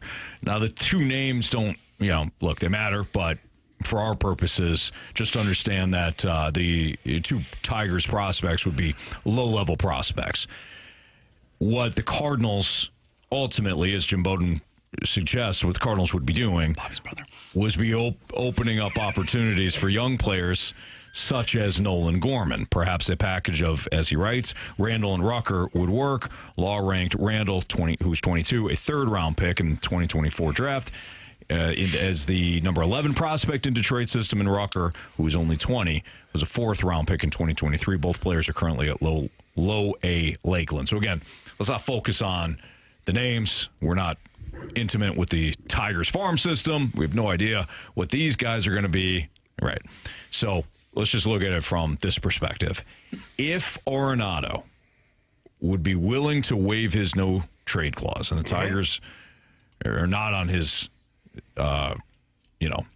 list of approved teams, so you'd have to waive the no-trade clause. If you're willing to waive it, are you guys still in line with the idea of move him, create opportunities, or are you now hesitant given the fact that Arenado has had a bit of a resurgence here? He's in the midst of a bounce back, and you don't know what you're going to see continue to get out of guys like Nolan Gorman. How many home runs does he have? 3? 4. 3? 4? 3, 4. Maybe? Yeah. How's that slug? I'll tell you in a second. Just, I'm wondering, because the version of Nolan Arenado that I know that the Cardinals traded for was great defensively and had pop. Mm-hmm. The version I'm seeing right now is playing very well defensively, not a whole lot of pop. 3 homers, 400 slug. Yeah. It's not going to work for me. Okay. It's not. So, move on. He's a highly paid player. He's blocking players so much so that you're shuffling the deck all the time to try and find at-bats for Gorman and keep Walker and Burleson at first. Thomas Sajacy's in Memphis. Sajacy, who was batting, 300, I think, while he was here. Yeah. Move on. You talked about the transformation or the transition to a younger team, yet you still have older players that are blocking said younger players. It's not that I don't like Nolan Arenado, but your team is in 4th place in the weakest division in baseball, or at least one of them, and he's blocking young players that you need to figure out how to get them at bat. So to me, it's an easy one. Whatever I get in return, fine. As long as you take on his salary. Take on the salary. I'll take the players, whatever you want. I don't really care. I don't. Now I can get Gorman at third, and let's see what it looks like. Yeah. Maybe he's great at third, and he gives you a little pop from the left side. He's obviously going to strike out and things like that, but you got to start moving in that direction, man. Right. Or Sajacy, or however you want to. Yeah. Whoever your third baseman is. I'm with you on this. The Cardinals. The Cardinals did nothing this offseason besides sign Phil Maton. And as we've all joked about, we're pretty sure that Major League Baseball or the Players Union had to step into that one and say, hey, Cardinals, you can't just sign nobody here. Do something. And they wound up signing Phil Maton. There's that thing with the stick. The stick. Do something, Cardinals. They told you this offseason that they're saving their money. They're not going that route anymore in free agency, and they've already attempted to trade Arenado. They had the deal with Houston, so I don't see anything that changes here. The fact that he's off to a decent start, no, he's not the same player that they acquired from Colorado, but it's also been several years now, so that's not feasible. But the fact that he is having a rebound season only further intensifies things for the Cardinals to continue to talk to teams. And if he says no, then you keep riding this out. Yeah, I mean, you're at a point where we talked about it before. What's more important for the Cardinals? It seems like getting money off the books of the Detroit Tigers are looking for a veteran third baseman who has... And they were in on Alex Bregman in free agency. He's been a Gold Glove third baseman, still playing at a really, really high level at the position. Maybe not hitting for the slug or the power that you want, but He's putting the ball in play, he's getting on base, and he's doing the other things in the field that you definitely need to be a championship caliber or a contending team. So if you're the Cardinals and you were to move both of those players, we talked about Ryan Helsley earlier, we're talking about Nolan Arenado now, and can get pitchers back, I think that okay. Because you're not going to get anything back. And with Nolan Arenado, you're not losing him. He'll be here. He'll still be on the roster, but he's also blocking, as you said, Jamie, an opportunity for Nolan Gorman. Or if you don't like what Gorman's providing, he's blocking Sajasi or, Weatherholt eventually when he's up, whenever that time comes. So maybe that's next year. Like, you have to start moving in a way. And I don't think that the Cardinals, I don't know what their mindset is. I don't know what the philosophy is. I don't know what the thought process is. But I think this is a season where, kind of like the Blues were in a year ago or 2 years ago, you're in a retool, reshuffling, reconfiguring exactly what this team is going to look like for 26, 27, and 28. Like, you have to start putting the pieces in place and letting guys ride and give them enough space to run to see where they are and who they are. And I don't think you can do that if Nolan Arenado is still on the roster. We've had two different conversations today. One on Ryan Helsley and whether or not you keep him. Another on the Brewers and their ability to say, okay, we can move on from this player even though he's still a name, right? Even though he's still a stud player, because we can properly evaluate. Well, if the Cardinals get a buyer at the deadline and Arenado's willing to go to that location and you hold on to him, this goes, and you're holding on to him for only one reason, because you can't properly evaluate where you are. And I'm not saying the Cardinals are going to do this. I'm projecting here. But if the Cardinals hold on to him because they can't properly evaluate where they are as a team, as a club, that's part of the bigger problem. That's part of the big issue. And I don't think they would do that. I think they would move on. Again, they tried to before. The only reason why he's still a Cardinal is because they couldn't move him. And I think they were fine with keeping him, but he's only going to get older. So you have to strike while the iron's hot. So it will be interesting to see if teams do come calling and if Nolan Arenado is willing to waive the no-trade clause. I mean, the Tigers are in first place right now. They made the playoffs last year. They got a good exactly. They got a good starting rotation.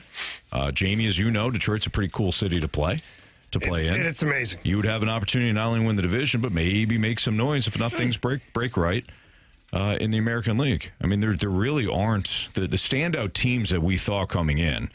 The Yankees, 19-16.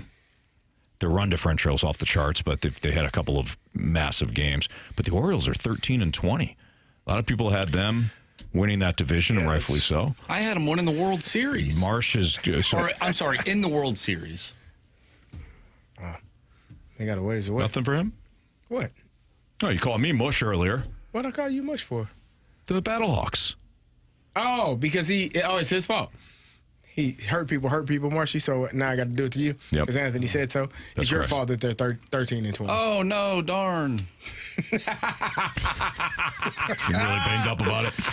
Texas is 17-18. The Astros are 17-17. So right now, again, the American League seems pretty wide open. So maybe Arenado's willing to go there at some point. But again, this is all based on Jim Bowden, not Bobby's brother, discussing 5 MLB trades that he would like to see. It's Fastlane on 101 ESPN. Our Sports Six-Pack is next. If you have a question, send it to the Air Comfort Service text line at 314-399-9646. Again, part 1 of the Sixer next.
101 ESPN Sports Center. I'm Andrew Marsh. It's time for a Sports Center update driven by Johnny Londoff Chevrolet and Johnny Londoff Autoplex. The Cardinals pick up a 6-3 victory yesterday over the Pittsburgh Pirates. They'll take on the Pirates once again tonight. First pitch is at 6:45. Matthew Liberatore on the mound going up against Paul Skeens.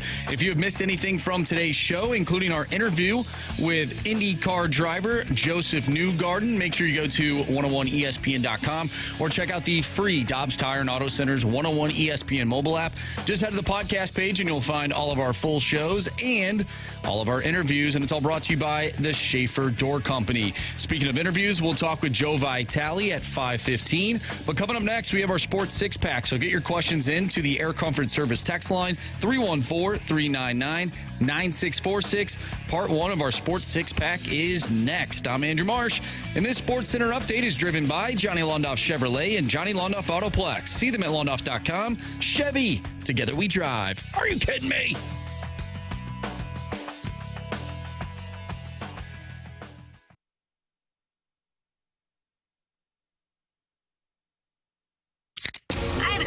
It's time for the Fast Lane to answer your sports questions. I want to ask you a bunch of questions. I want to have them answered immediately. Asking me all these weird questions. Answer the question. Answer the question. Answer me! The Sports Six Pack is refreshed by the Finnish Long Drink, Finland's best kept secret. A sparkling citrus beverage made with real liquor. Visit thelongdrink.com.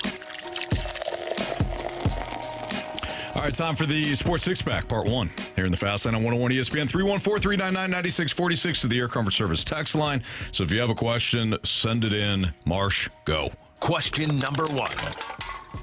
This one comes from Thanks Dad. Is the hockey last shift on home ice the greatest home advantage in sports?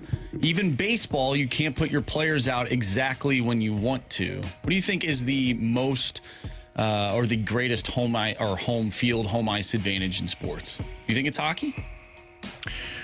I don't know. It's like football, all the stadiums are different. Like, you got dome, you got open air. Like, you don't really have an advantage over the other team, though. But yeah, you do. Teams. I mean, the loud. I mean, how loud the crowd is. Just even like if it's a dome team and they got to play outdoors. Yeah, you can get an advantage kind of in the red zone or when they're backed up. Yeah, if it's loud, if you're at home.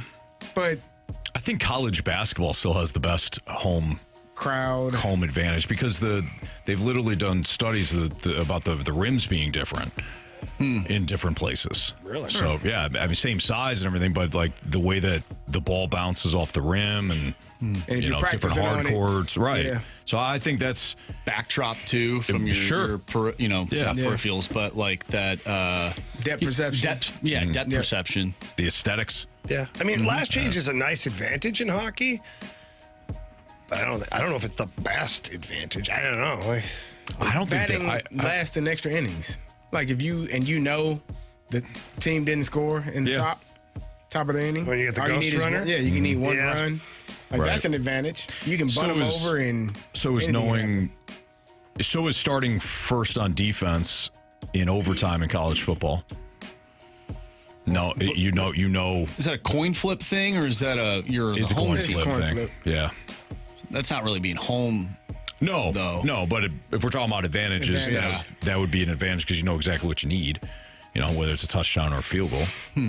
So, but no, I think the only like true advantage would be still college basketball. But I don't even know how wide the margin is on that. You telling me those rims are like the rims that they have at the different state fairs and the squished rims. Oh man, yeah. I'm trying to get a giant teddy bear, and you're telling me those rims are different? Correct. What's funny about that though too is they manipulate those rims, like they squish it, and the teddy bears are giving away probably like $1.75. You've already overpaid to shoot your 2 buckets. Like, odds are, even on a regular rim, odds are a buddy at the fair who's had a few draft beers is probably not nailing it every time. He probably is. Why do we have to create such an advantage to the house on that one? Yeah. Like that shot, I've been there and I've shot that thing like perfect and it rattles around and out. I'm like, come on. Like, do you really need a teddy bear that bad? Like, I don't. If my little daughter who's 6 wants it, like, come on. Anyways. Dad, why do you stink at this? No. Is it bad then you just slide the guy $10 and he gives you a teddy bear? Yeah. You have to earn it. Yeah, you do have to. Well, I've done it before. Okay, let's just... you can't beat this game. Like, whatever the game is. Sure. Can't beat. I'm like, here's $10. She wants a teddy bear. Come on. He's like, give me here. You don't care. What? Is that taking the game fun out of it? No, you're being a good dad. Yeah. What about like Vegas? Just grease everybody. What about baseball park dimensions? You know, we talk about, well, this is a hitter's park. This is a Houston pitcher's has park. that hill? They did, yeah. Towels Hill. They got rid of that. Why? That was great. Well, the hill, I think the hill's still there, but No, they got rid of all of it. They got rid of all of it, okay, because they did have the flagpole there. Yeah, I know. That thing was awesome. That's right. They got rid of the hill, too. Well, how about Old Yankee Stadium? The little museum out in center field used to be on the field. Yeah. There were some dumb ideas. In San Francisco, they forgot to build the bullpens, so the bullpens were on the fields for a on the while sides there. Now there, they finally, I think they finally got them in the, behind the walls again. But not great. But I think the only advantage when it comes to if your team is built to the park. If it's a pitcher's park and you got excellent pitchers because you've invested in that. I think that used to be how teams were smart about building their rosters. Now they're just, so analytically driven that everybody's doing the same damn thing. Could you imagine? Except for the Dodgers, scary. Could you imagine if teams were still playing at the Polo Grounds? No. Have you seen the dimensions of that ballpark? It's pretty big. It's big, but like left field, right field poles. Yeah. Are like from here to the street. They're about 30 feet. It's insane. Pop fly, that's a home run. We are at the Polo Grounds where it's 30 to 29. Yeah. Real barn burner here. Question number 2. From the 661. Guys, I need a vacation. What's your most underrated destination to visit for a vacation? Jamie, I feel like you're the well-traveled man here. Not that Carey hasn't. Yeah. I would have to know, like, are they trying to stay within the United States? Are we going international? Like kids, wife, girlfriend. No kids. Yeah, that's true. It does. Who are you going with? Budget. How much you spending? Yeah. All inclusive or not? Like, there are a lot of details that I would require. So we'll just play the game anyways. I can tell you that if you're staying in the United States, I absolutely love down in Fort Lauderdale, right off of A1A. They've got a couple of really nice hotels right on the beach, great restaurants, good little nightlife. The boardwalk there is phenomenal. Lots of things to do. They usually have little shops set up along the way, too. So if you're doing for like a 4-day weekend or something, little getaway, you can kick your feet up at the beach, relax. The hotels have pools as well. It's not all inclusive, but you're going to have a pretty good time. That's within the United States. And the budget's that you're not going to blow up the budget on that either. I'm not going to say like Miami, where you're going to pay twice as much as what you pay in Fort Lauderdale. Destin, Florida is another one that's very nice. It just depends on what you're going. You're trying to relax, trying to stay away. If you're trying to golf, I'd say Scottsdale. Go to Scottsdale. Beautiful golf courses, beautiful restaurants, great little resort hotels. So it all depends what you're looking to do. What kind of vacation you looking for? You going by yourself? You going with your guy friends? Yeah. Then I got some other places. We can tell you. Arizona's a great spot to golf because there's no trees, right? Oh, there's cactus. So when you hit your ball and you slice it like I do, you can actually find your ball. Oh. It's great. Hit your ball, Gilmore. You can find it. Question number 3. From the 636, if the Toronto Maple Leafs go on to win the Stanley Cup, will the Blues regret having Montgomery over Craig Berube? No. It's time for a change. Time for a change, I think, for both Chief and the players and everybody. I love Chief. I mean, he's my guy, but you're not going to regret that move. You're just not. And he sat around after, didn't get a job right away. His choice. He could have had a coaching job immediately. He picked Toronto. I think Blues fans should be cheering for the Maple Leafs I'd like to see Craig Berube be the guy that breaks the curse in Toronto. I mean, they're not going to get past Florida, but it doesn't matter. Oh, they're already up one. They're up one last night. They got my Leafs won. They got your Leafs won. So listen to this quick Mumsy story. By the way, Mumsy and my brother and his wife are coming down here next week, so she'll be around. But she's a big Leafs fan, as we know, and she's like, "Oh, the Leafs are on." I'm like.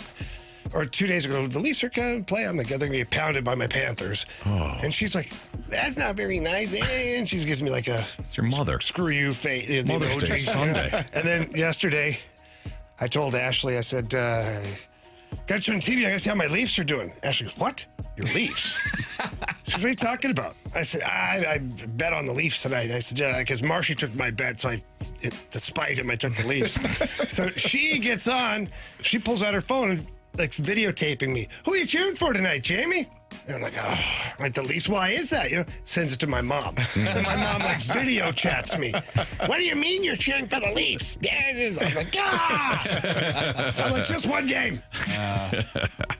Well, it worked out for Momsy and you. It did. It did. Not for Marshy. Party's over now, Momsy. Yeah. Part 2 of the Sports Six Pack is next, so keep those questions coming in. 314-399-9646. Part 2 next.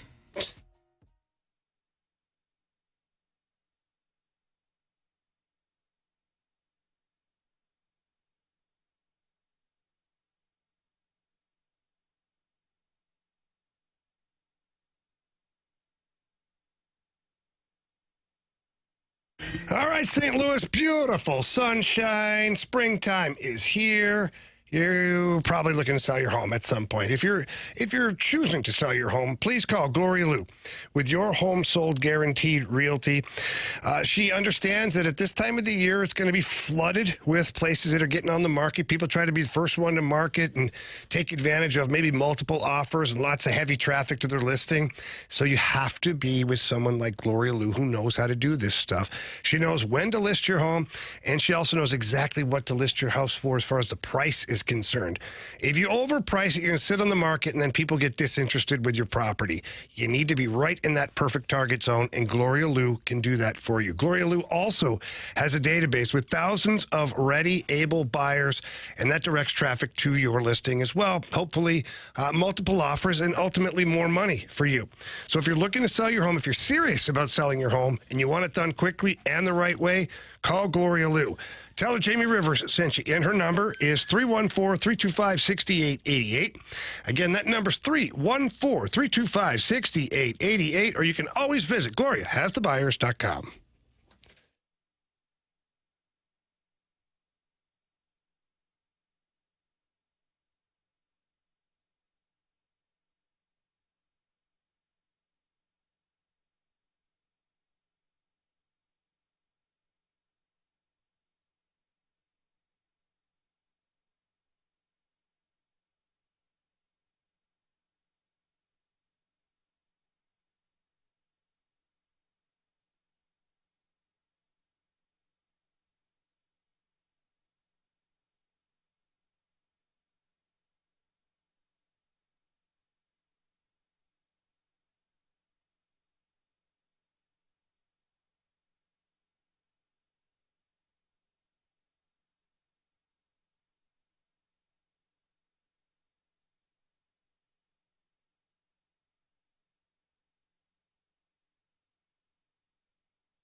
It's time for the Fast Lane to answer your sports questions. I want to ask you a bunch of questions.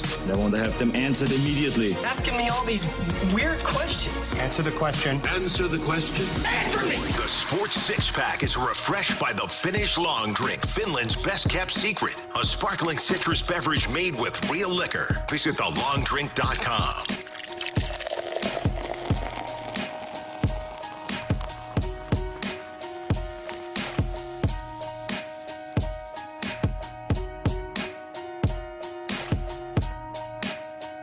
The Fast Lane on 101 ESPN. Jamie Rivers, Carey Davis, Andrew Marsh. Parents I'm Anthony and coaches Stalter. are the best people in the world. Carey, you get me. Parents and coaches, man. I'm just trying to help you, man. You're either one or the other. Trying to help you, man. You know? I also know what you would do, which is what I want to do. Question 4, please. Question number 4. You're not wrong. From 636. We're all brothers here. Right. What was your reaction to the news about Torrey Krug? Sounds like his career is over, ? When I heard that, I wasn't surprised at all because of what Jamie has filled us in on. The injury is what? Nobody's ever come back from it. No. So, and you've shared that on these airwaves. Yeah, it's the surgery itself, the whole procedure. Nobody's ever come back, let alone like to play pro sports. Right. So the fact that, Doug Armstrong, it didn't just, I don't know, he kind of alluded to it, but he also just kind of told us exactly what was going on. Yeah. He's probably not going to play again. Probably not. So. I mean, he hasn't started any kind of rehab, and it's already been like a year. It'd be even harder again. So, look, if I'm Torrey Krug, I keep doing what I'm supposed to do to get healthy, not to play, to have a life. He's got small children. He's going to want to do things with the kids. He's going to want to have the good rest of his life doing whatever he chooses to do, whether it's in the sport of hockey, the business world, or sit on his butt. He's earned that right. So it's unfortunate for sure for the individual. And, it sucks, but this is where we're at. So I don't expect to see him either at all. Question number 5. From a 618, is there a worse setback to a franchise than the Deshaun Watson trade? No. That will be the worst move ever in pro sports. Nah. Carey, 230. Vikings are in line, too. For what? They traded Marshall. They traded the entire draft. They traded everybody for Herschel Walker. And the Cowboys got a lot of great players. Yeah, but at least Herschel Walker played. Yeah, but damn it, you don't trade all of that. I know, but Deshaun Watson's barely played. And he's come on. And how much money? 231? Guaranteed. Fully guaranteed. Guaranteed. That's the problem. Fully guaranteed. That's when you attach still the on the money. roster. He's still there. Yeah, he has to be. It's guaranteed money, Carey. Worst trade ever. It's up there. I think it's the worst when you because of the factor money. in the money, exactly. When you factor in the money in a cap sport, if you're the Dodgers and one of these contracts don't work out, it doesn't matter. It really doesn't hinder you. If you're the Cleveland Browns in a cap sport and you're shelling out all that money, there's a long-lasting effect if you're not getting production out of it. If he's Mahomes and the Chiefs, it's different, right? Mm-hmm. But he's Deshaun Watson, and he has given you horrendous play when he's on the fields. And he's been so bad, I don't think the Browns want him back on the field. They really don't. I don't know how you could.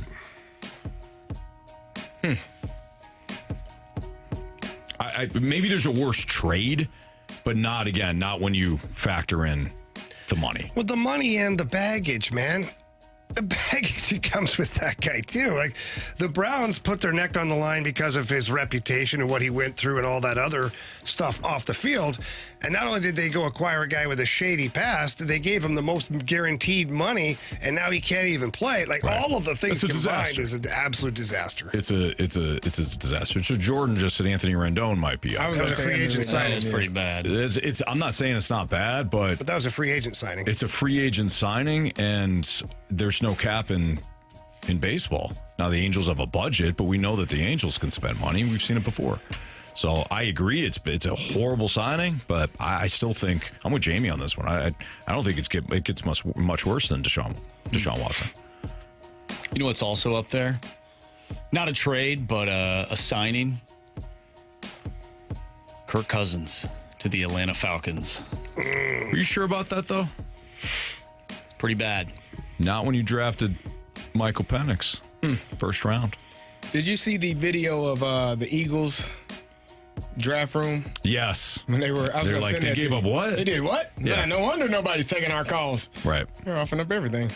And you tell me I just hate my team. You do hate your team.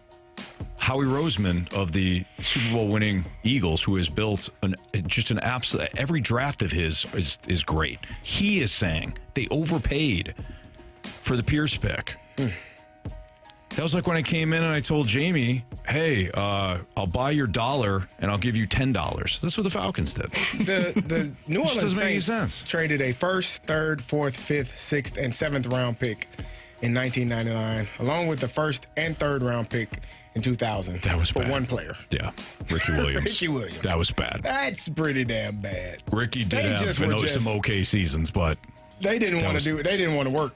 Totally. That was terrible. They didn't want to work the rest of the draft. We're done. Yep. Got what we needed. Remember Dicker wore the fake dreads at the press conference? Yeah. It's kind of bad. It was real bad. Question number 6. All right, from the 618, do you think all former great athletes should become sports insiders, broadcasters? What is your thought on prongs last night? I don't think all should. Yeah, two separate combos. You have to. Some people are.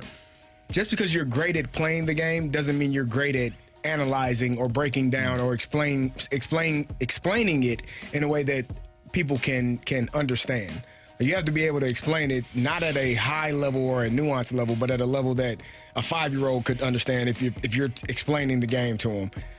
All great players are not capable of that. Some are actually terrible at it. Some are like, it's ridiculous. They can do it. They couldn't tell you how the hell they did it. And they damn sure couldn't tell the audience how the hell it happened. So, no. Hell no. No. There are special players that can do both. That can explain it at a high level and play it at an extremely high level. Those are special people. And they got to have a desire to do it. Like, if they're just doing it because ESPN or TNT or whomever is like, hey, come on, I think you'd be great at it. And like, oh, okay, I'm not doing anything else. I'll go do it. And they don't put in the work. And then you can do that for a few times and get away with it and fool people. But if you do it on a regular basis, you're not going to be able to do it. So I don't know. I think there's very few of the greats that translate into really good broadcasters. I think most of the really great broadcasters that were athletes before were like middle of the pack, blue collar type players, because those players have to know the game inside and out. Right. You have to, or you don't play. You know what I mean? Totally. Yeah. So there are rarities. Obviously, Troy Aikman, he's a great broadcaster.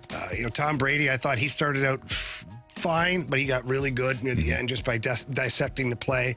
But again, those are quarterbacks, and they see the game differently, and they're used to talking about that stuff all the time within the quarterback room. So I don't know. I can speak from experience on this. I'm doing a show right now with two guys that work their asses off, that actually put in the work, that want to get better at the sports that are not in their areas. Jamie and Carey are two guys that they want to get better at this job, because Carey's no longer playing football. Jamie's no longer playing hockey. They're on radio, and it's an entertainment. It's an entertainment industry. I've talked to people that have bigger names than Jamie. They don't hold a candle to Jamie being able to describe what's going on the ice on radio, which is incredibly difficult. Jamie doesn't have. I know he's got YouTube right now, but it's not like he's got something behind him where he can break down a play on a teleprompter like he's doing on TV. You have to be comfortable in your own skin if you're on TV. So Carey and Jamie are phenomenal. I did. Chris Duncan used to call me before shows and say, hey, we have a football segment. I just want to go over some things. He'd have pages of notes for one segment, one football segment. And I always say, hey, don't worry about it. He goes, no. I know. And I'd be on the phone for an hour with him, and I was more than happy to do it because he cared. Yeah.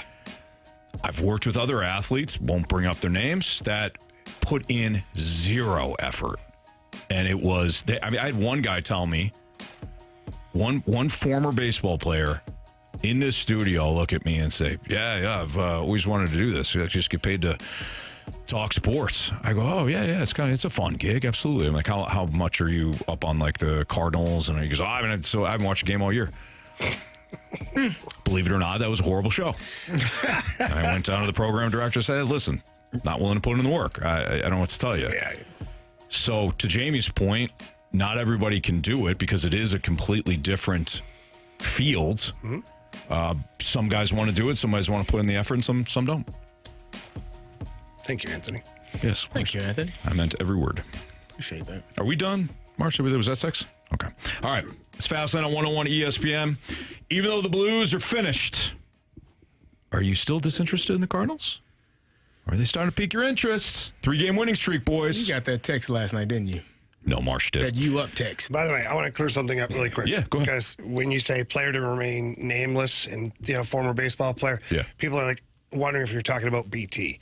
Oh, God, no. No, Brad, no. No. I just want to make sure that the universe is clear because BT is unbelievable. Brad Thompson is one of the hardest working, and he is now, we see him on the TV with Fred Bird, so it goes to my point.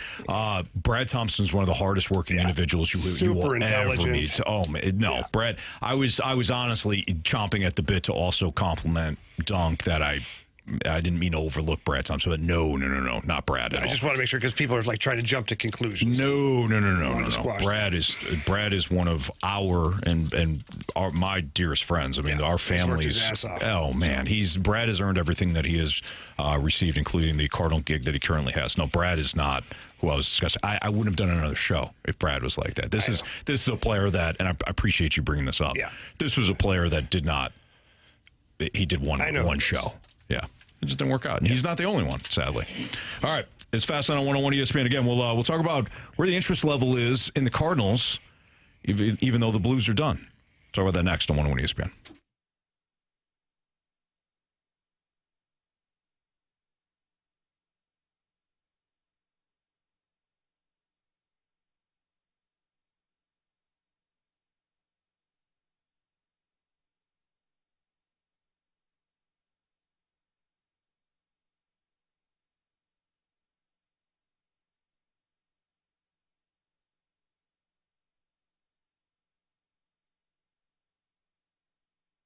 Hey, head down to Auto Centers Nissan. You can find the vehicle that you're looking for on their lot. And when I say they've got over 800 new and used vehicles all in one easy location, I mean it. They have over 800 new and used vehicles all in one easy location. Right off I-55 in McNutt and Herculaneum, just minutes from South County. No lot hopping, no headaches. And during their Bloom and Vroom sales event, you can score big with no payments for 6 months on select new Nissans, no payments for 3 months on used vehicles, a complimentary new car lifetime warranty, a 30-day new car return promise, and 3 oil changes included on every new Nissan. Even if your credit's seen better days, don't worry, they'll finance the vehicle for you at Auto Centers Nissan. They've got the best financing department that I've ever seen in any dealership. So head to AutoCentersNissan.com. You can peruse their selection, and you also know that even though the other dealers have, they brag about the huge inventory, but then they make you drive all around town to find that inventory, not at Auto Centers Nissan. So when you find something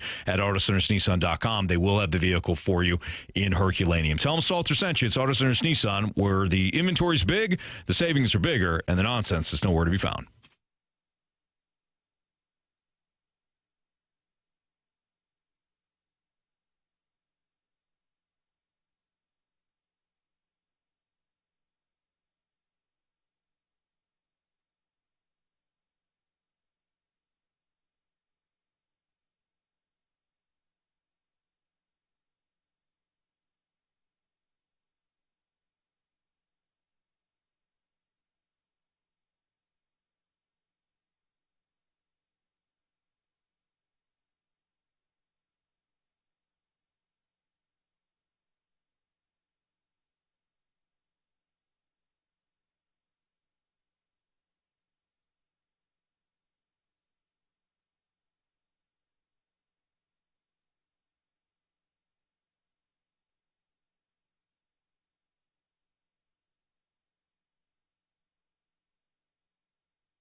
Your time check is brought to you by Clarkson Jewelers, an officially licensed Rolex jeweler, with Andrew Marsh, Carey Davis, and Jamie Rivers. I'm Anthony Stalter. There was a Cardinals fan that Marsh had, I don't know, Marsh, if you follow him on Twitter. Or, I stumbled upon this tweet. Upon it. From Caleb Noble. I'm glad the Cardinals have been playing well, but I'm having an extremely difficult time caring about them, which makes me sad. I don't think he's the only one. So here's the question, you guys. Now that the Cardinals, now that the Blues season is done, do you think just by default there will be more interest in the Cardinals? Or are people going to say disinterested? And why? I don't think people are interested as of now. I think they still, they won 3 in a row. I guess you can be excited about that. I think the numbers at Busch Stadium probably tell you the whole story. Like, this is a franchise, an organization that it didn't, and I know times have changed since COVID. Numbers are probably down throughout the entire sports world. But, well, if you're not winning. You're pretty sold out at Enterprise. I said, if you take a shot, why don't you? If you're not winning. The place was electric. Yeah. I told you the 18,000 people going to Busch Stadium now, Jamie. They'll sell out. They'll get more probably people. automatic. You're right. I agree. But no, I think the fans have spoken. I think the product on the field, in order for people to become interested, it has to be more consistent. I think right now it's hit or miss. You don't know what you're getting from night to night. Yeah, you've won 3 games in a row, but you could easily lose the next 3 games. And I think Cardinal fans understand that, and people that are kind of casual fans understand that. Unless the tickets are, extremely cheap and the beer is extremely cheap or the food is extremely cheap and the parking, then you might get more butts down there. But not to watch a team that is inconsistent and they don't trust or believe, and they don't trust the front office. Mm-hmm. So, no, I don't think people are going to be engaged right now. I think the other aspect of this is if we're going to talk about the Blues too, I think there's a perfect there's like a parallel comparison. So the Blues in the offseason, do you guys remember sitting at Centene when it was the prospects camp? Mm-hmm. We were sitting down there, and you mean the Clear It camp? Well, that was afterwards. That was afterwards. It might have been a men's. I don't even know if there was pucks on the ice. Yeah, I think it was like learn to skate for adults. Probably shouldn't have been. Yeah. And I'm not criticizing. I'd be in that group as well.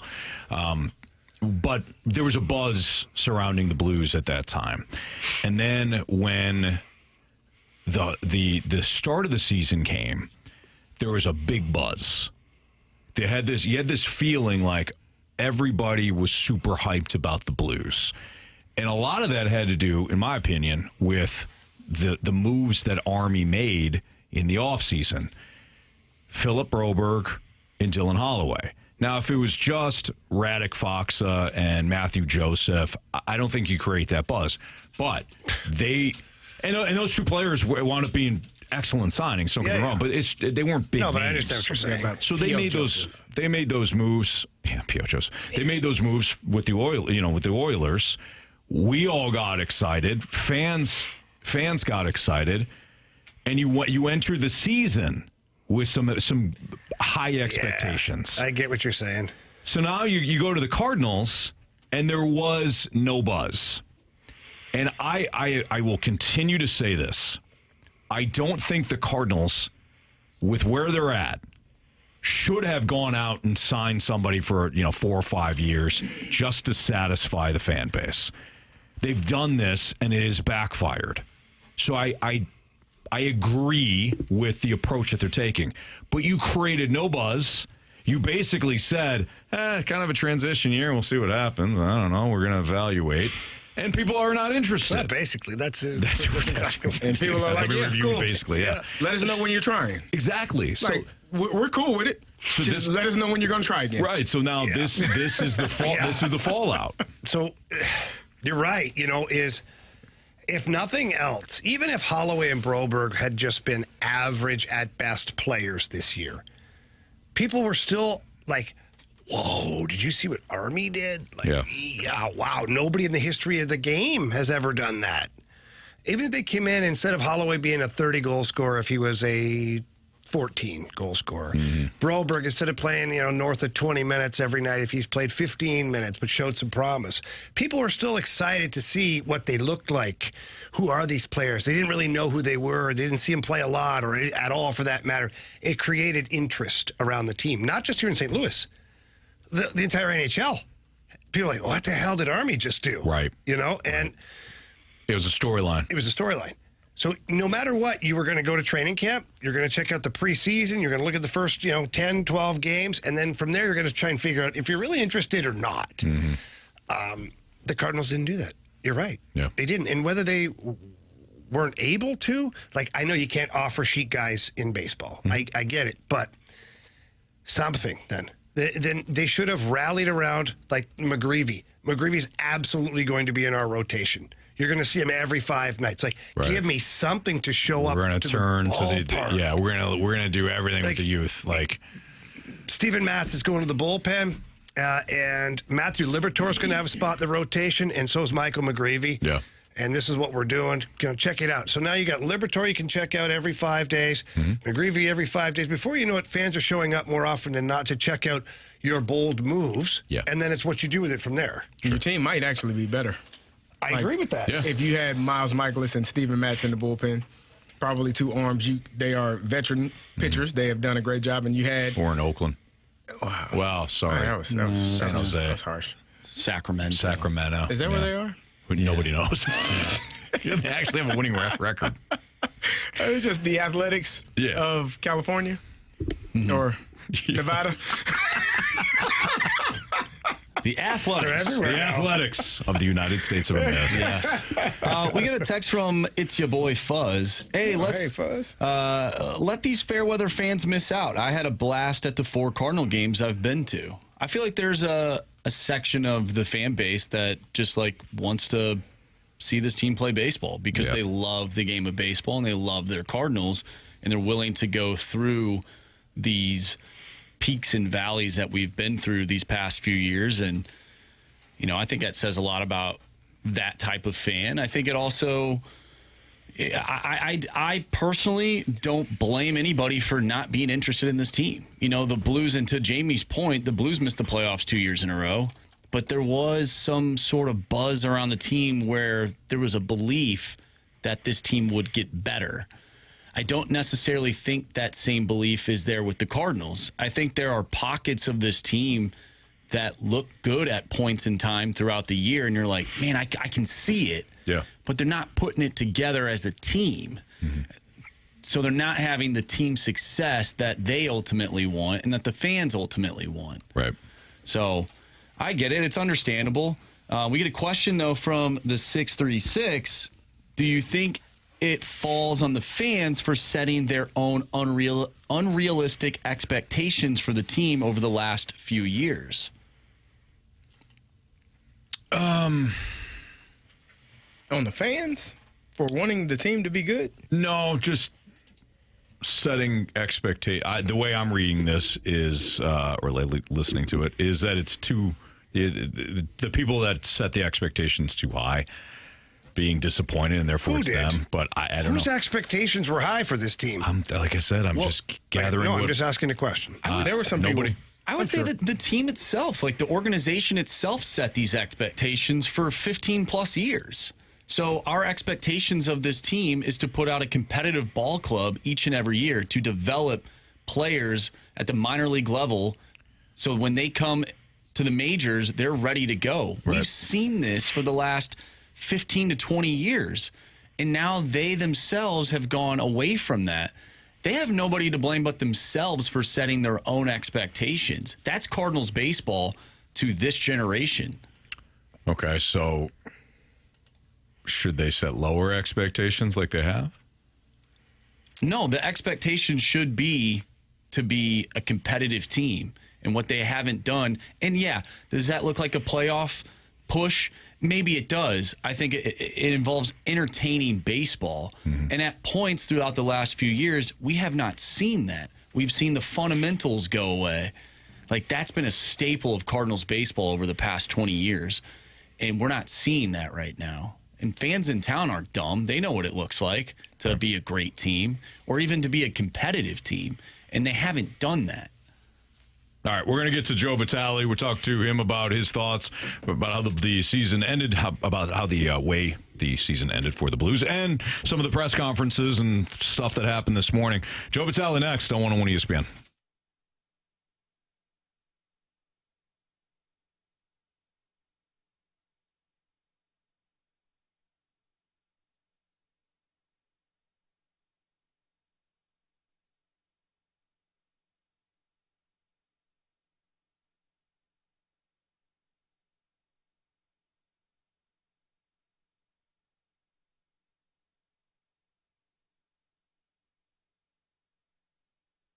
You got to check out Underdog with their extender promo. You could play your way to increasingly bigger boost each round of the NBA playoffs. Just start with a game one boost and then continue boosting each game. You unlock the next one. The longer the series goes, the bigger the boost are, and the best payouts become available. And Underdog is the leading place to make all your sports selections, and you can play now in our state here in Missouri. Millions of fans have already won billions. Their app has over 100K, 5-star reviews, and millions of players.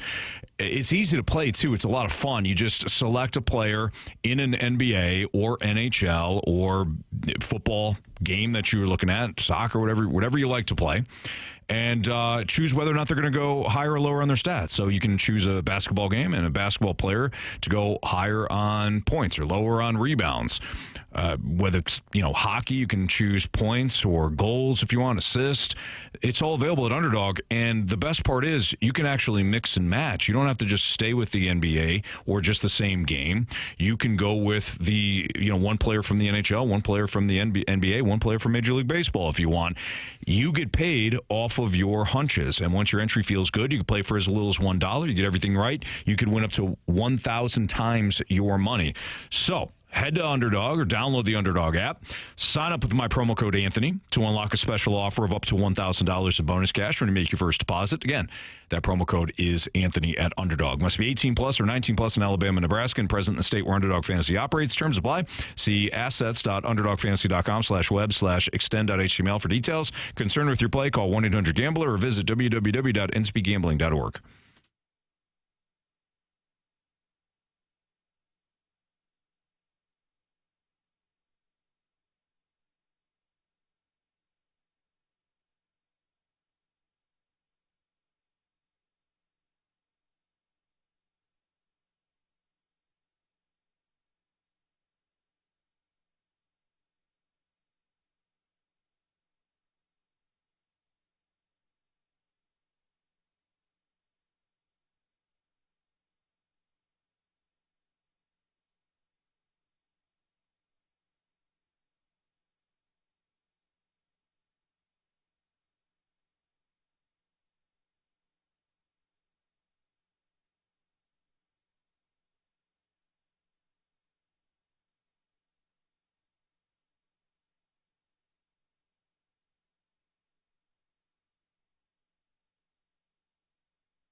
Trying to get hold of our guy Joe Vitale right now, but if he doesn't pick up, and we're a little late, so Joe's offense, he may be telling us a fast lane off.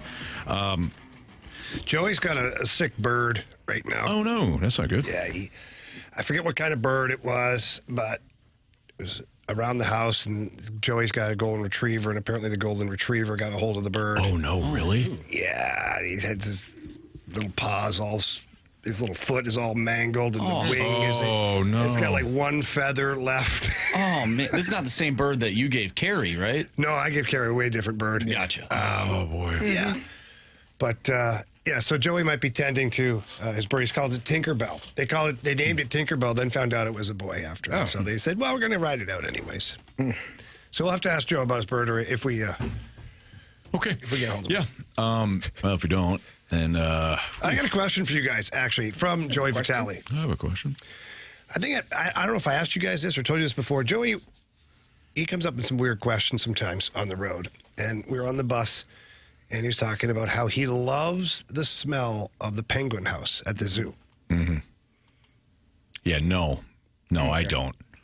Carey? No, I pass. Yeah. Marshy? It was a no before, and it's still a no. Yeah, did I bring this up before? You have? Mm-hmm. Or somebody has. I don't know if it was Jamie. May have been him. May have been Joey. Joe himself. He polled the entire team and other people, and not one person has said yes. No, yeah. So you know you're probably, I mean, it's your preference, right? There's no right or wrong, but... No, there is. When everybody is telling you it smells like pure hot death. Yeah. That penguin He goes, house. no, it smells like seafood in there. No. No, it really doesn't. And seafood doesn't smell great either. I will say, it's not like, it's not an unbearable smell. You definitely know where you're at. In the middle of July, when it's 100 degrees, you walk into that puppy? Yeah, if it's 100 degrees, I'm probably wanting to go into that place feels because great, it's freezing cold but in there. it's terrible to smell. You pay the price. Well, actually, out of the zoo. The zoo's free, Anthony. Free zoo. But I'm paying. You're paying a metaphorical price. Speaking of paying prices, do you think the Blues go out and get a free agent this year? Yes. That they spend money on. I think they pick up the biggest of all free agents. What? Mm-hmm. Who would that be? Who's available? Who's not?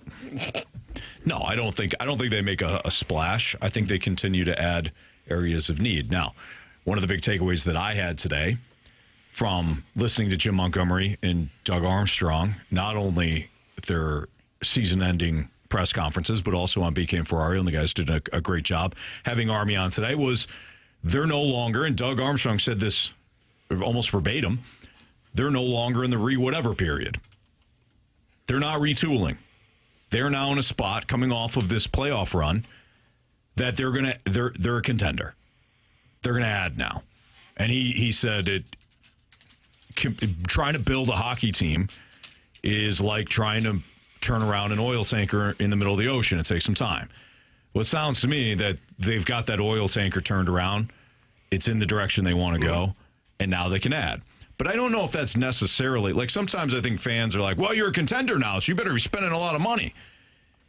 Contending just means, okay, we can be aggressive with things we need. I don't know if it's going to be Mitch Marner to put you over the top. I don't think it will be. But I just don't know spending $13 million or whatever on Mitch Marner. I just don't know. Right. So I don't think it's going to be that. I feel like you already have a version-ish of Mitch Marner in Jordan Kyrou. Mm-hmm.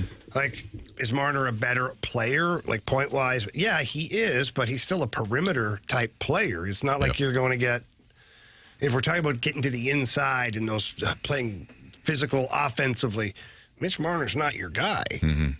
So you still kind of have the same problem. Yeah. What did you what did you think when Doug Armstrong said, and he said it once, I think, during the press conference, and then once again, maybe with BK and Ferrari, I think I heard it twice, of him saying that they'll be on the lookout for a 200-foot scorer. Oh, I mean, Is it just one of those things where like every team is looking for that? Well, of course you are. I've told you guys who my pick would be. I think I have. If I'm Army, I want Sam Bennett. from the Florida Panthers. He's going to be unrestricted free agent at the end of this year. The Panthers are going to try and hang on to him. They've got quite a few guys making a lot of money down there, so who knows? But Sam Bennett brings you, 30 goals. Tony's brother. Nephew. 30 goals, 70-some points. Grit, too. Like, we saw him fight Brady Tkachuk, and he's not that same size as Brady Tkachuk, and he stood in there. Like, so imagine down your center ice if you had, Thomas, Bennett, Schenn, Faksa. Like, if that's you've got some grit there. Yeah. Like, not Thomas, obviously, but yet Bennett, Schenn, and Radek Faksa, and Sam Bennett's a proven playoff player, a gritty player. That guy gets to the hard inside ice, plays good defensively. If you want to turn this game into a brawl, he's happy to oblige you. And it's not going to cost as much as like a Mitch Marner. So I like that kind of an addition. Yeah. He's a St. Louis Blues type player. So I like that. Yeah. Carey, what was your biggest takeaway from the pressers today? That was important. I think when Army said the whatever, like we're out of this whatever. Like it's no longer a retool. It's not a whatever you want to call it. I think this team is kind of solidified who they are going forward. They are no longer searching for the pieces as they have over the past couple of years, whether that was having to trade off pieces or bringing in pieces because you're trying to add to this team. I think the core of this team, especially when you had the additions of Broberg and Holloway, when you got those offer sheets and you knew that you give these guys more time on the ice and what they're truly capable of, I think that kind of shifted the philosophy of this is no longer a retool. We are in the midst of playing the game the way we need to play, and we got the pieces to do so. And when you are at that point, that's when you do add potentially. I don't know if Jamie. I don't know if it's a star that they're adding. That's what I'm saying, Sam Bennett. Yeah, I don't know if you need a star. A star would be outstanding. Like you get a guy that is a 100-point scorer, you're like, yeah, 30, 40 goal scorer, 45, more the merrier would be awesome. But I don't know if that's what they're looking for. Like you said, maybe just getting more physical up the middle, maybe just figuring out how to add to a team that you feel like has all of the pieces in place to be better. My question, Jamie, what do they do in the with the defenseman? How does that shape up going into next season? Well, Army's got some work to do because as of right now, every defenseman except for Ryan Suter is still under contract. Okay. Tyler Tucker signed an extension. Cam Fowler still has a year, although it sounds like Cam Fowler said today that he would love to stay in St. Louis and would absolutely entertain a contract extension. I would love to see Army get that one done because, boy, was he a big piece of the puzzle. No kidding. Parayko under contract. Right. Falk, Letty under contract. Like, everybody's under contract. Is there a... So what can he do? Yeah. He can look to move somebody. That's what. Is there an upgrade trade, in that maybe? area? I know he talked about the 200-foot scorer. Yeah. But is there an upgrade potentially needed? And I'm not saying you got to say who or where. Yeah, but I don't know. Is there a need to upgrade there? I mean, look, there's always a need to upgrade with your defense core, but I just don't know where you go with it. Like, because I think that if there's a player that you no longer think is capable of playing on your team, not a whole lot of teams are lining up for said player. And if they are, they're not lining up and giving you anything worthwhile. Right. And they're probably not taking on the full contract either. So there's a lot of variables that go into it. And Army's not big on buyouts. We know that. So we'll see what he does. But if for some reason the Blues don't add one defenseman, if there's just not a player that's valuable, that's achievable financially or without costing you the farm via trade, the defense core is still in pretty good shape. And you're still going to have Fowler, Parayko, Broberg, Falk, or Broberg, Kessel. And then if your third pair is Tucker and Falk, and then Letty is your seventh defenseman, or however you want to slice up the pie, you're still in pretty good shape. Yeah. So we'll see. To me, I think a second-line center is a priority. I would love to see a Sam Bennett. I just think that he's a champion. He plays champion hockey, and he gives you everything he's got every single night. And to me, that's what this Blues team is right now, is a group of players with no said superstars, but together, when they play as a team, they're really, really hard to play against. And I think that adding another player like that only makes it better. That's Jamie Rivers. That's Gary Davis. Inch Marsh. I'm Anthony Stalter. We've got Beat the Streak and Bet the Board next.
Jamie Rivers, Anthony Stalter, back with you here. We're joined by our good buddy, Stewie from Stewart's American Mortgage Corporation. And Stewie, I understand you ran into a client with a bit of a problem. He had enough money to put down the down payment, but then nothing left in the tank for any kind of home improvements. What kind of a solution do you have for us?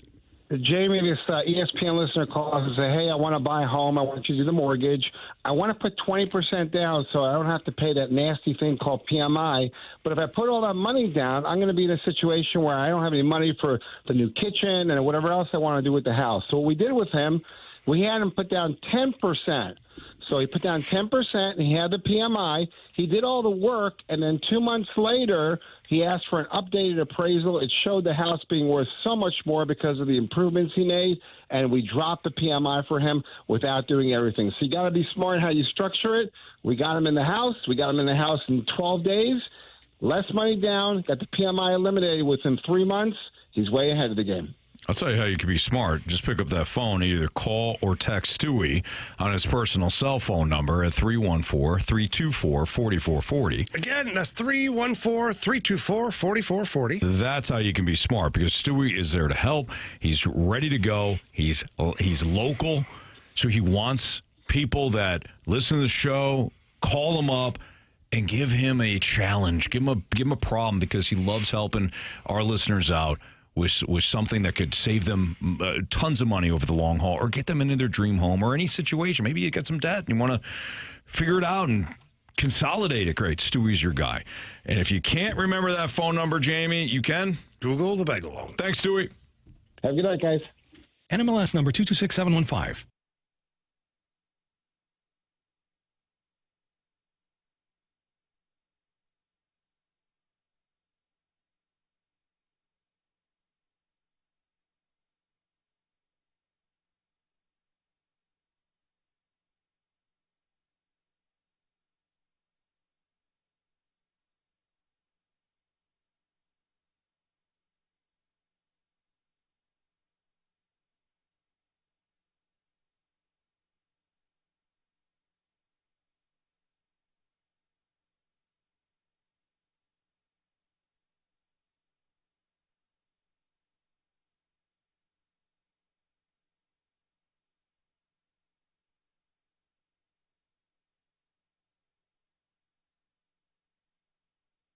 101 ESPN Sports Center.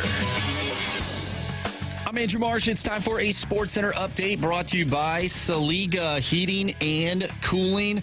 The Cardinals with a 6-3 victory last night. They look to add another win to the win column tonight as they take on the Pittsburgh Pirates.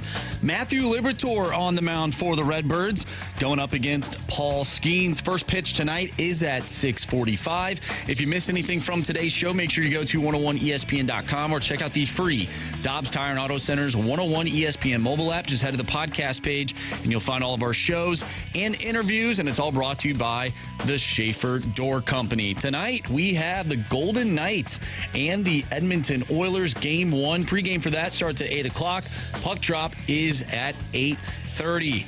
Coming up next, Beat the Streak and Bet the Board. I'm Andrew Marsh, and the Sports Center update is brought to you by Saliga Heating and Cooling, a Daikin heating and air conditioning dealer.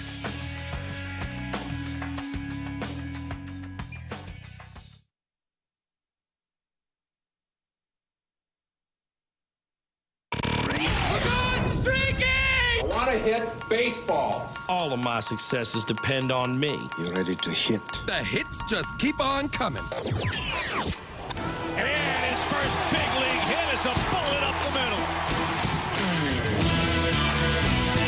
Time to play Beat the Streak. Thanks, Newt. Only Cardinal that didn't get a hit last night was you. Surprised you even showed up to the park tonight. Beat the Streak. Our guy Andy's on the line again. What's up, Andy? Hey, not a whole lot. How you guys doing? Man, you're rolling, brother. Not as good as you. Marsh, what's the latest standings? All right, so I have a streak of 11 right now. Oh, okay. Andy has one of 5. Looks like Carey has a streak of 3. Jamie is at 2. And Anthony, like you just mentioned, you're back to 0. Reset. All right, Marsh. Give me Alec Burleson tonight. Oh, early for Andrew Marsh. Andy? You know, I went with them last time. I'm going to go with them again. We're going to go Brian Reynolds. That's pretty good last one. That was a hit, all right. You knew that. All right, Carey. Give me Nolan Arenado. Jamie. That's all right. Well, how about Brendan Donovan for me, please? All right, I will take O'Neal Cruz, please. Well. All right, there you have it. We have surrounded this thing. Andy, good luck to you, pal. Yep, you guys too. Thanks. Thank you. I like Andy's whole business. Very much so. He's got the 5 streak going on. He's not wasting any time. Nope. Let's bet that board. Yeah. Okay.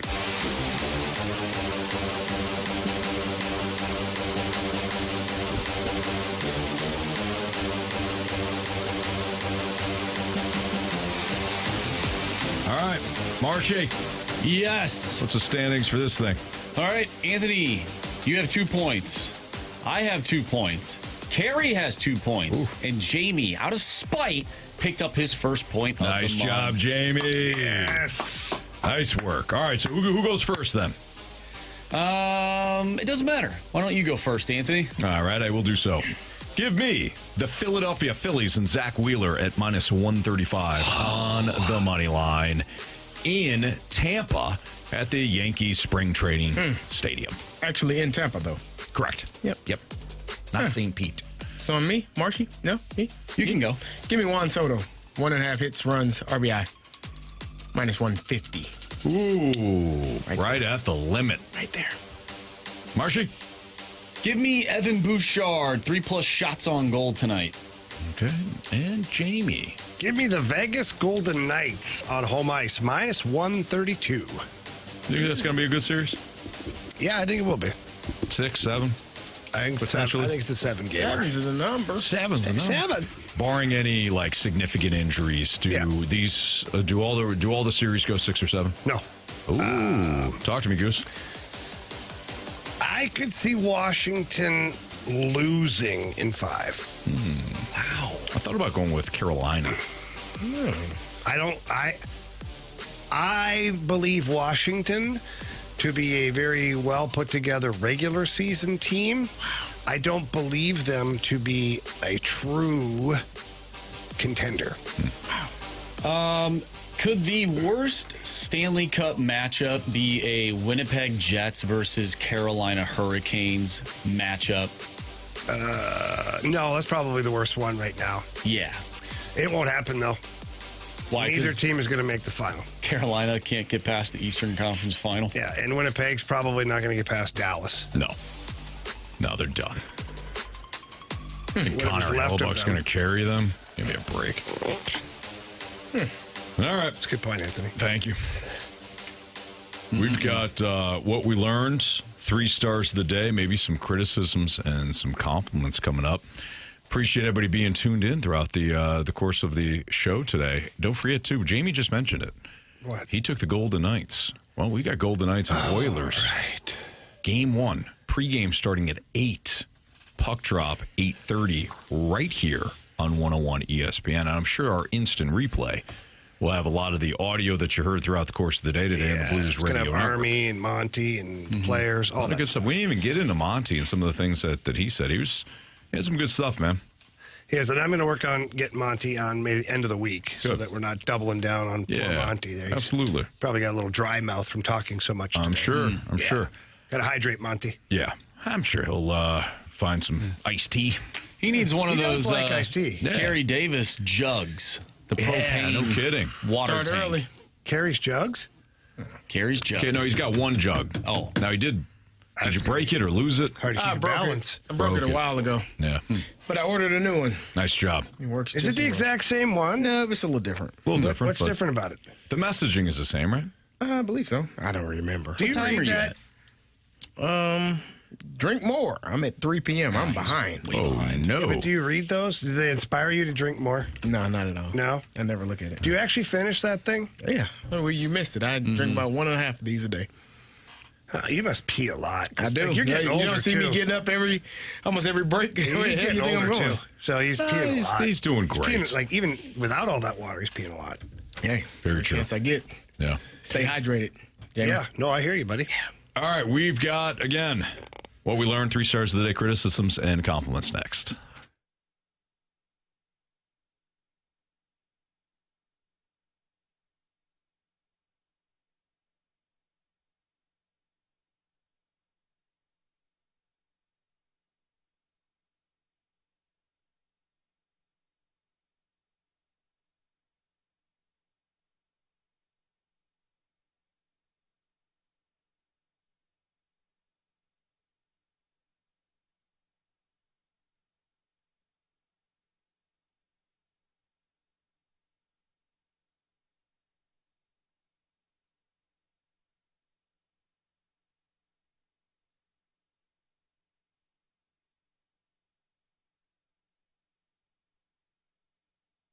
All right, you just heard us talking about Bet the Board. Well, every day when we do that, I always go check out everything over at Circus Sports Illinois, the app. It is fantastic. It's easy to find, too.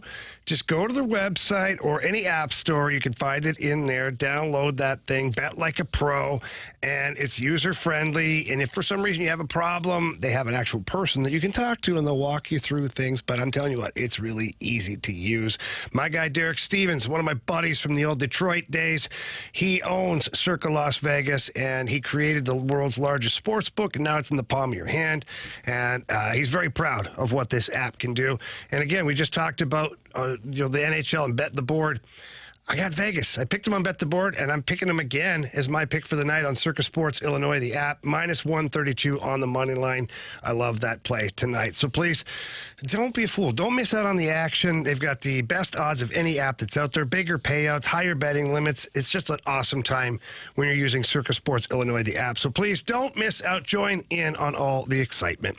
If you or someone you know has a gambling problem, call 1-800-GAMBLER or text ILGAMB to 833-234.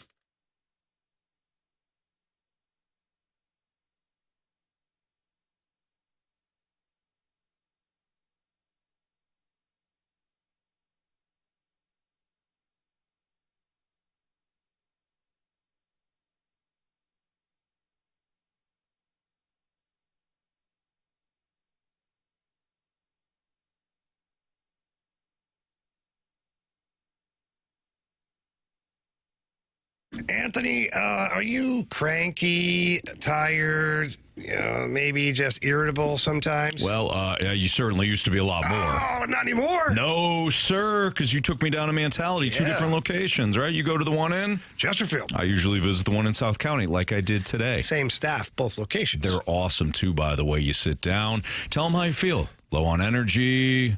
Maybe you are irritable. You come home every night and you're like, you know what?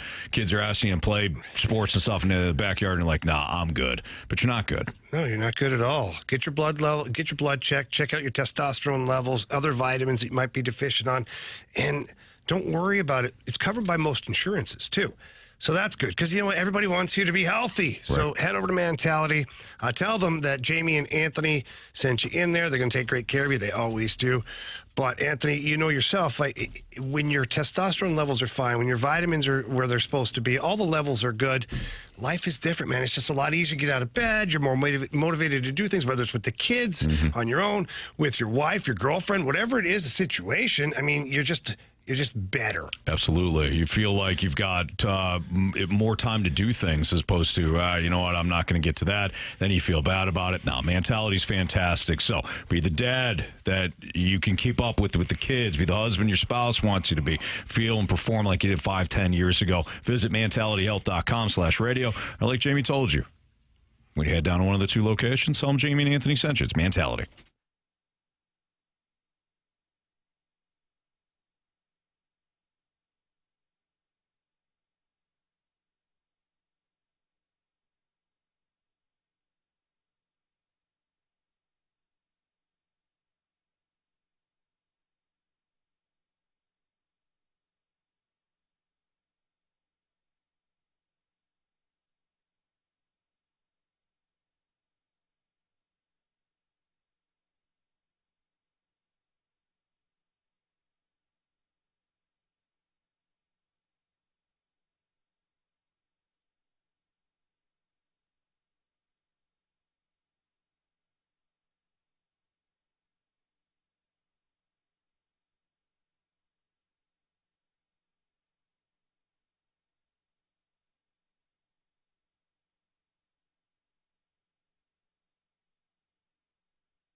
It's a Fast Lane on 101 ESPN. If you missed anything from the course of the show today, you can always download the podcast available at 101ESPN.com or via the Dobbs Tire and Auto Center's 101 ESPN mobile app. All the podcasts brought to you by the Schaefer Door Company.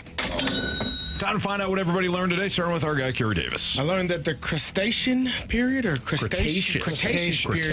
is known of that because of the Uncrustables. Yes. Which is weird because the Cretaceous period, that was happening way before the Uncrustables. We don't know that for sure. Oh. You don't know that. We don't. We weren't there. That's what Marcy told us. Mm-hmm. Yep. Jamie, what'd you learn today? I learned that Josef Newgarden might be the most interesting man on the planet. No kidding. We had the INDYCAR racer on today. We found out he took the NFL Combine. He also was on American Ninja Warrior, ping pong champion. So I don't know. The list of his accolades go on and on. As a race car driver. Yeah, back-to-back well as- Indy 500 champion, Pretty by the way. good. I learned, to piggyback off what you just said there, that there's a lot more that goes into racing than I ever thought, which is, I mean, that interview was very enlightening. Marshy? I learned that my name is now Murray. Yes, there you go, Murray. New name today. Good job, Yes. Murray, fire us up. It's time for the Fast Lane's 3 Stars of the Day.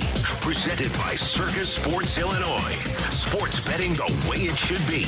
All right, third star of the day goes out to Murray, whoever that would be, whoever that guy is. Well, there's a Murray listening. Yeah. Sure. Second star of the day goes out to Earth Day. Yeah. Which is April 22nd. April 22nd. That's Yes. right. And No. not August. Our first star of the day goes Or May. out to Josef Newgarden because that was an awesome interview. He was great. Good luck to him. Absolutely. Yeah, so he's Great going to be racer. back We were in totally June. worried too. Like, we don't really know a lot about car racing. Right. But you know what happened? He held our hand through it. You know what happened, Jamie? What's that, buddy? We were ourselves. Whatever. I saw Days of Thunder. That's true. Carey's, he's an expert. Sorry, that's my bad. We were ourselves, and Josef Newgarden was himself. Yeah. It all worked out, guys. It all worked out. I agree. All right, don't forget, we've got Golden Knights and Oilers Game 1 pregame at 8, puck drop at 8:30. For Andrew Marsh, for Carey Davis, for Jamie Rivers, I'm Anthony Stalter. We appreciate each and every one of you. See you.